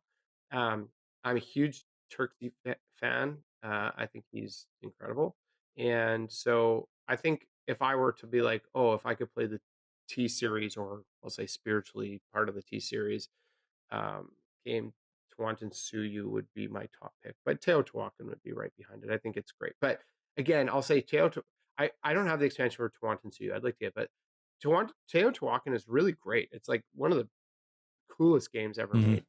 But I feel like without the expansion, it kind of like, it gets a little samey. It's not quite as multiple paths to victory and replayable as I love in games that I want to have evergreen on my table. I feel like Tawantinsuyu, at least personally, has a little bit more, as far as the base game goes, a little bit more replayability. But Teotihuacan, if you put all 10 module expansions in, there's I was gonna tons of say flex with which that. which one. Yeah. Yeah. I like the asymmetric So powers. What are the priests and priestesses, I yeah, believe, and then that secondary track. I don't remember any of the names on any the of this stuff. orange track is really cool. Yeah, I love variable player powers are probably one of my favorite things in games, me one of too. my favorite mechanics, and I love it when an expansion brings that in. I'll say, mm, there are some of those that I'm like, this like I've played some rounds of Teotihuacan with that where I'm like, this isn't fair. Hundred And percent. actually, I feel worse when it's like when I've got the good one because I'm kind of like usually I'm hosting games. I'm like, so when I've seen that happen, I'll like often be like, hey, do you want to look at two more of them? Like those people often criticize games for being imbalanced, and like Fortunes of Scoundrel Bay, the player powers in that I think are quite imbalanced. But people criticize that a lot. It's an easy criticism to make, but it is true in Teotihuacan that like I would probably manage that when setting up a game, so it's not just like one person, especially in a two-player game. So yeah. It's been so long, I can't remember what the power was, but we I think we pulled one out and didn't let either person use it. I wish I remember what it was, but yeah, there was I have a definitely. building like that, and there's a building in Orleans that when I teach the game to people, I'm like, we're just gonna play without this building because I'm just like it's just yeah. Yeah, it's not, yep. But I also like discovering the broken stuff in games. I think it's fun. Like in Wingspan, I love all the blackbirds. I love when the broken stuff comes out. Um, Yeah. let's see. Oh, what's harder, learning magic or learning Trickerion? I was in Magic Club when I was in so I was gonna say junior high. That's right. I must have done Middle some good school. research. What? I must have done some Oh good research. yeah. Did you actually know? Did I No. say that somewhere? Or did No. you? Oh, okay. I was in Magic Club for a bit. I was too insecure, so I didn't stick around with it. But I've just always loved Magic. So years ago, when they're like, we're making this worker placement game, and it's about magic, I was like, that's the theme for me. I love watching Magic. I love watching Fool Us. I just love it. So a game about that is cool, but also this game is so good that like pre-programmed like Dungeon Pets does it where you kind of do the secret planning. A bunch of games where you do kind of the secret planning in advance, and it's all fine. I think Trickerion, it works so well, and that is awesome. Variable worker power strength, like you know what I mean, like where variable workers where like they have different amounts of power, but they also like have different abilities, different places. Where have you played Trickerion? Yes. Okay. Like where the magician is like the big boss, and then having those different people in the theater does some stuff. Like it just is so good. The expansions. I actually haven't played with the biggest expansion Yeah, I was yet. going to ask you But what are your thoughts are on the expansions. so far all the expansions I've played just add more goodness to the game. In fact, in the base game, they have like the Dark Alley kind of as like a variant expansion. I don't I don't think playing Trickerion without the Dark Alley is worth it. Like it's fine, but you're playing a deep, heavy worker placement Euro Mm-hmm. game. Like you got to have that in. And the other expansions I've played with are fantastic. I haven't played with the bigger one, the university one. I really want to. it looks awesome. But I mean, at this point, I'm probably pretty much sold, you know. But Do you have the what collector's do you think about this edition? game? Pardon me? Do you have the collector's edition?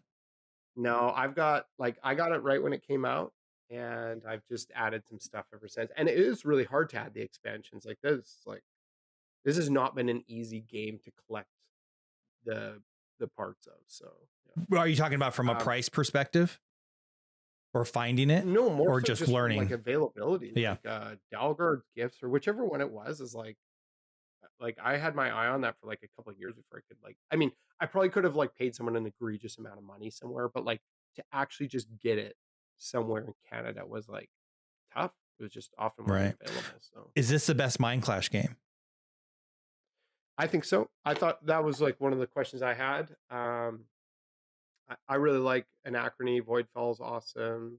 But it for me this one like just does it. So Yeah, Voidfall was special for me because it was such a good solo game, and playing something that heavy isn't incredibly easy for me to table with my wife. So being able to have a solo game that basically played exactly like the multiplayer game in such a what is really a crunchy Euro, as much as there's 4x combat and all of that stuff.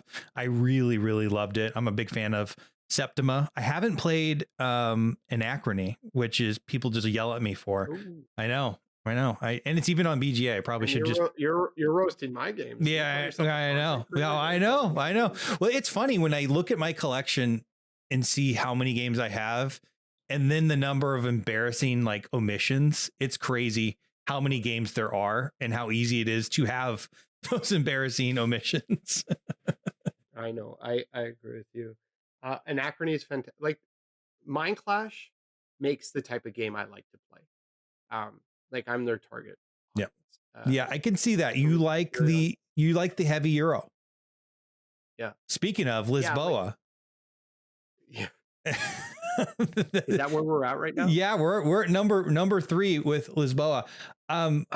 There's not a real like the only question I have here is, have you spent more time learning it or playing it? Oh, it's a good question. So, yeah, it's what I find so fascinating about Lisboa. Have you played this game? No, I haven't. And I've owned it 2 separate times and never tabled it. Is it's like fundamentally probably the most simplistic Lacerda game. Really? Like it's like, okay, you've got whatever it is, 5 cards in your hand.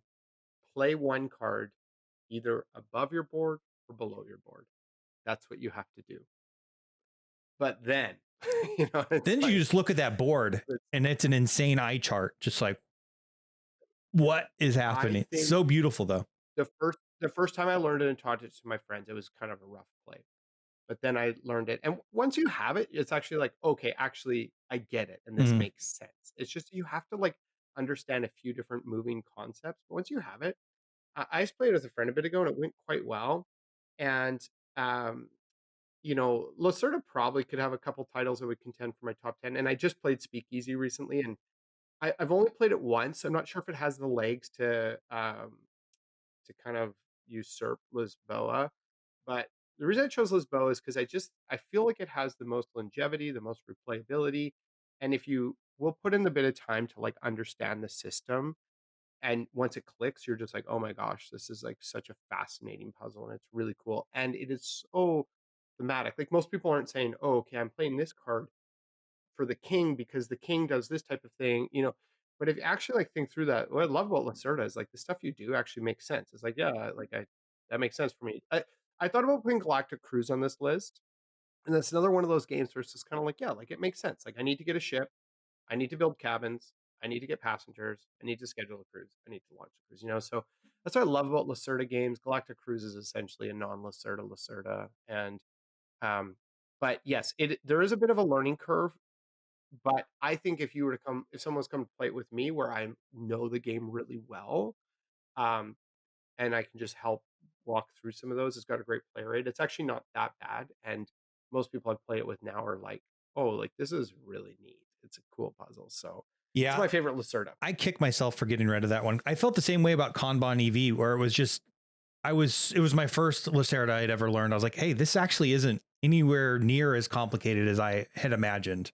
It actually just Yeah. makes sense. Like thematically, the factory actually makes sense. To, like, read it and to learn it is, like, so intense, it feels so Right. overwhelming. But then when you step back, you're like, "No, all those rules make sense." Like, other games, it's like, "Oh, it's easy to memorize these rules," but they don't actually, like, make sense thematically. You're just like, "Put this here, do this there." But, yeah, like, Kanban, like, to me, now that I know it, I'm like, "Oh, this isn't kinda like like, it's just easy in the sense of, like, not it's not a light game, but it's just, like, is easy because it's like, yeah, of course I would go to this thing to do this thing, and 100%. that's how it works, you know? So, Yeah. Lisboa is great. 10 out of 10 would recommend. I love On Mars, Kanban, Speakeasy I played. Inventions to me was a real letdown. I know there's a lot of buzz around it, didn't like it that much. I like Weather Machine a lot. Vinyos I have over there, uh, great lineup of or I have it oh, it's back there. Great lineup of games, but, Lisboa for me, I think is like the most evergreen, replayable, awesome game, so, Where should somebody start with Lacerda in your mind? like, if you haven't played crazy games like that, and even if you have, honestly, Galactic Cruise, uh, it's like, Galactic I Cruise is think they did really such linear. It's pretty easy in my mind. they what they did was they took playing a Lacerda game, and they kind of just made it streamlined. And when I say streamlined, it's still long, but it's just kinda like, "Yes, this makes sense," and it's not quite as crippling. But, real real talk, the Gallerist or Vinyos for sure, to me are like the entry level Yeah, I've heard Lacerdas. Gallerist is kind of the one. Yeah, the Vinyos, the newer like the updated version, obviously, the old one was quite convoluted, but, um, with both of those, you get that sense of like, "Okay, I'm doing stuff that makes sense," and kinda how he might design a game. Um, honestly, I think with a good teach, On Mars isn't actually that like, I wouldn't well, if someone is a gamer and wants to play Lisboa, great, but if they're like, "I wanna, like, kinda understand the system first," I think On Mars with a good teach isn't too bad just because there are quite a few concepts, but, like, the action selection, like, option system is, like, small enough that you could just kinda try stuff, but, yeah, probably Vinyos and Gallerist. I just I just don't like Gallerist as much as the other games, so that's why I'd say Vinyos instead because I just think it's cooler, but yeah. Lisboa, Trickerion, Tawatinsuyu, Gaia Project, Great Western Trail, a lot of incredible Euros. But then Scythe is number two. Now Scythe is, some people hate on it. And, overall, it's got a pretty good, score here on cardboard at a 7.9, but you're at a 10. How is this a perfect game for you? Well, I I think probably every game has room for improvement, but I think with my top 10 have just kind of been like or like my ratings, 10 is just my ultimate games. Like I don't know if it's perfect, but it's like as perfect as exists on the planet, I guess, you know. So, um Scythe is like I don't know, like, what's wrong with it? Like, it just works so well, and I think fundamentally it's a Euro game too, like, I know Mhm. there's conflict, but there really isn't Yeah. conflict, you can play a whole game without conflict, and even if you're the black faction that does conflict, I mean, you're lucky if you get in 3 fights in a game, Right. it's like, that's a lot, so, um, I I just think so some of it I'll give Jamie credit for, like, when it came out, it was, like, revolutionary for what it did. But just the economy system and how there are different paths to victory, and how that works and the different ways that actions work, and the fact that it's like came out quite a while ago now and it still works so well. They've added in tons of great expansion stuff. I have the legacy version that I haven't played through that I really wish I could play through. I just need to find someone like two people who will just do that on a weekend with me and just block our weekends out. But I just think oh, man, I don't know, like, every time I'm not usually begging to get it to the table because there's just so many new games, but every time it does, I sit down and I'm just like, "This game is as good as any other game, design-wise, actions-wise, and it is so enjoyable and such a great experience, and also such a great group experience." So Lisboa is fantastic. Lisboa and Scythe were kind of fighting for position 2 and 3. And I feel like the biggest roast is gonna be coming with my number 1 pick, 'cause I remember what it is, and it feels like it's more of a hot take than these ones. But I Lisboa is a great game, but Scythe is like a great, like, people coming more of a great people coming around the table and, like, experiencing something on the map together and stuff like that, and I just think it's like, yeah, I don't know, it's wonderful. So it's Where a would you game with it? you could continue to play forever. Not, you know, if anyone asks you, you'll play at any moment. You just Yeah, absolutely. evergreen for you. Yeah, so I was at OrcaCon in Seattle. Do you ever go to that? That's not far No. from you? Mm-mm. Okay, I was at OrcaCon in Seattle just in January, and, I don't know if you know Ashwin Kamath, or it's his last name. He made Chicken Fried Dice. It's on Kickstarter right now. It's I've it's seen for Chicken sale. Fried Oh, Dice. Don't know the designer. No. so the designer of that game, we're going to the, like, upstairs auxiliary rooms for the because the main hall closes for the after gaming hours. It's like 12:30 or 1 in the morning. I walk in, some people have Scythe on the table, they have the rule book open, and I see them. I'm just like, "Do you need help?" And they're like, "Yeah." And I was just like, "Well," like, I love teaching games and stuff too, so I was like, "Oh, perfect." And it's a game I know inside out.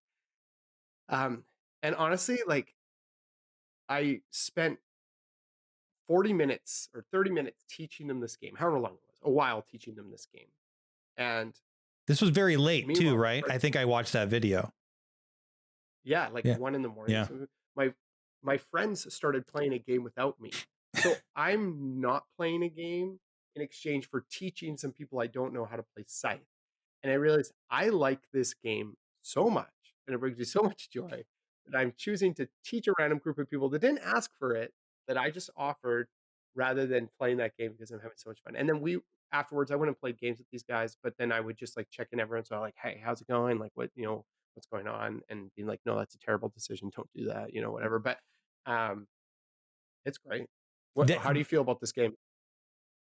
I have played it one time and it was forgettable, but Okay. it's also was so early on in my gaming journey, and I was just so like consuming everything I possibly could, Yeah. um, that I probably need to go back to it. Frankly, I don't own it, and I probably should own it. It's just one of those games that I almost felt like I had grown out of before even getting into, because I was so deep in the hobby and trying to like go down to the cool games or the new games or the newest Kickstarter or whatever, that I overlooked it. And I think this is one of the fundamentals that I have to go back to and just give a second look. The most recent experience I had was with Expeditions in the same world, which I didn't love, although I thought the design work was good there.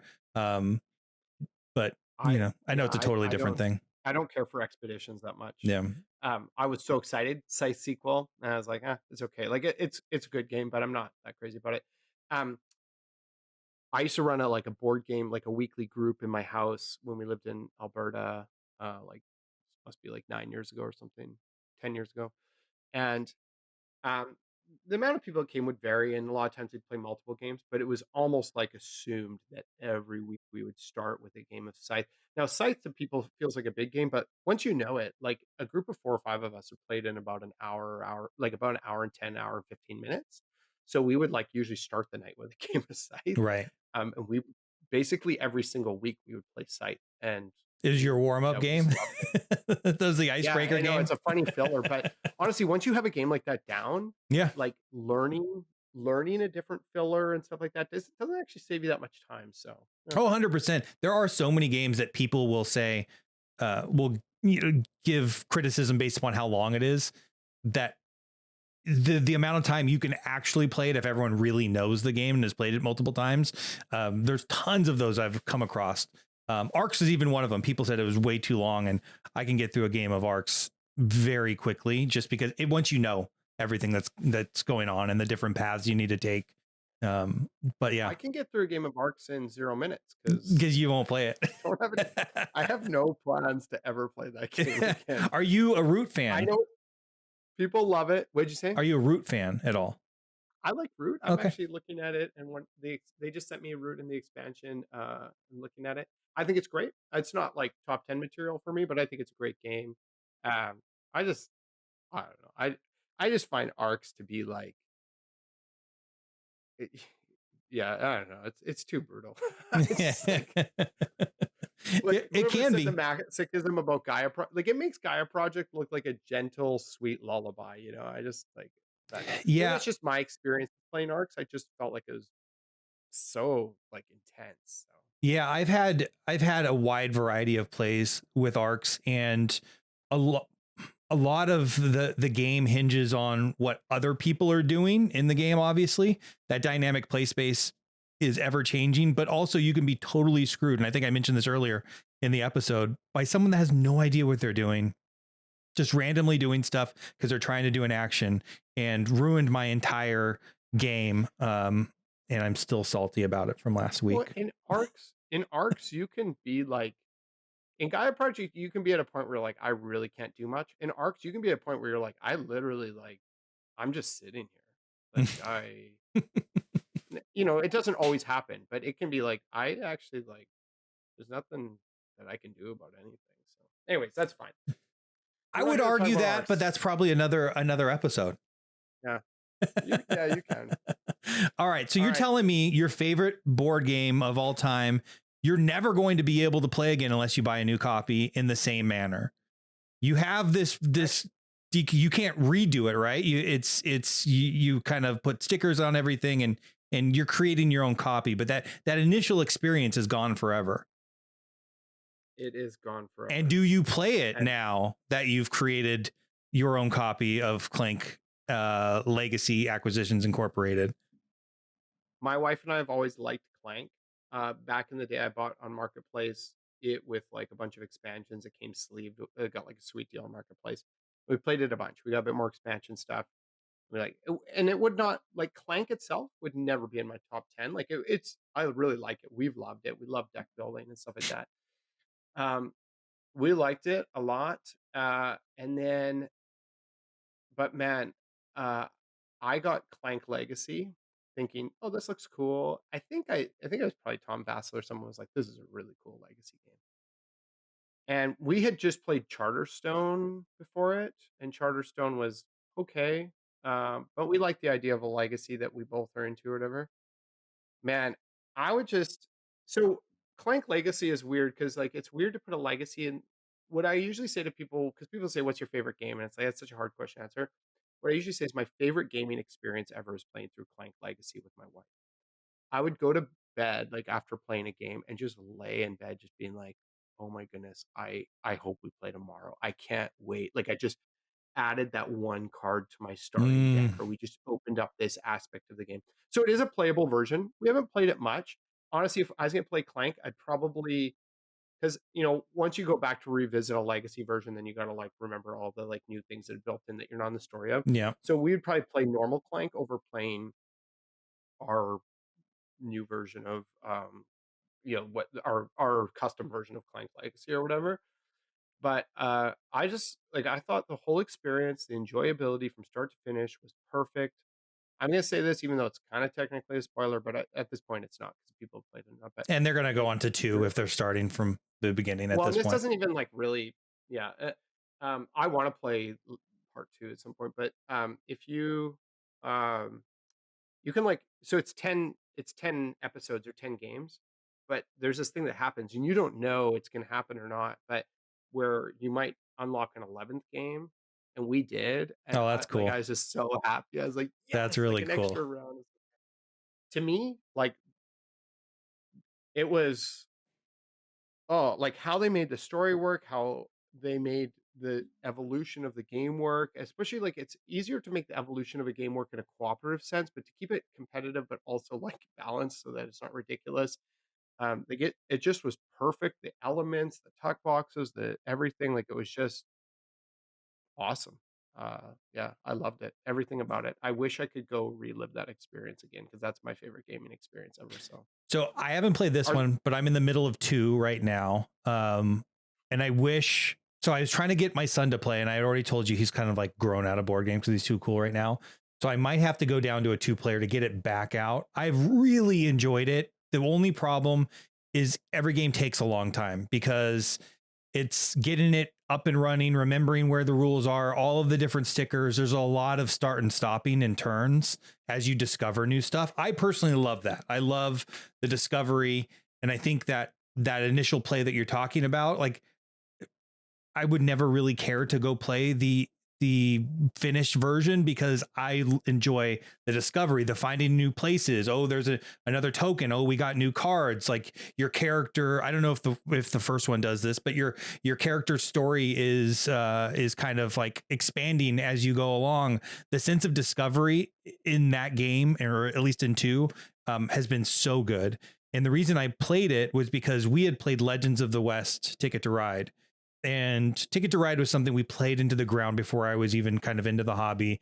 And I was just like, I will not play it anymore. It sucks so bad. Like, I just hate Ticket to Ride. But the Legends of the West campaign game was one of my absolute 100% best gaming experiences I've ever had. And I'm so sad I can't reset it. I'm so sad I can't reset it. It drives me insane because I would almost buy the whole thing again to do it. There's no part of me that right now, if someone's like, "Hey, you want to play Ticket to Ride?" Or I'd be like, "Oh yeah, that's what I want to play." Like I would play it, but but I would love to play Ticket to Ride Legacy. Dude, it's so good. I've heard it's so good. In Clank Legacy, in yours, have you gotten to put like stickers on some of your starting deck cards yet? Yep. Mm-hmm. Oh yeah, like you do that at the end of an episode, and then you're like, "Well, now I want to play again." But I feel you on the setup. I don't really remember how much it took with Clank Legacy stuff, but like right now, my wife and I are playing Flashpoint Legacy of Flame, and I really like it. I don't like it as much as Clank Legacy, but I do really like it. But like the other night, she's like, "Oh, you want to play that?" It's like after tuck the kids in, and it's like, oh, like, could you ask me at 5 so I can like go get it ready, set up? Yeah. Because I'm like, I don't really actually feel like going through all of that right now, and stuff like that. So that is the challenge with a lot of legacy games. It's just that like, okay, where are we at? Which rules apply now and stuff like that. But yes, that's the downside to games like that. I'm sure Clank Legacy had some of that for sure. So. Yeah. The one thing that stands out with Clank Legacy over the Ticket to Ride was the in the middle of the game, the new rules unlocking, having to stop, put stickers on, and it literally changing in the midst of the game, which I thought was cool. Ticket to Ride was less of that. It was more about like achieving a thing, and then it changed it for your next round, and you're like, you're getting new cards and powers and different stuff. It slows the game down. The game didn't flow as well as Ticket to Ride, but I still enjoy it. It's just it's a group thing. That's just why I haven't finished it yet. Did you have there wasn't any big negative community feedback on my pick of Clank Legacy for number 1, or no people rated at? No, 8.6 versus your 10. So I mean, but 8.6 is incredibly high. Yeah, it's 80% of people rated at a 7, 6 and above.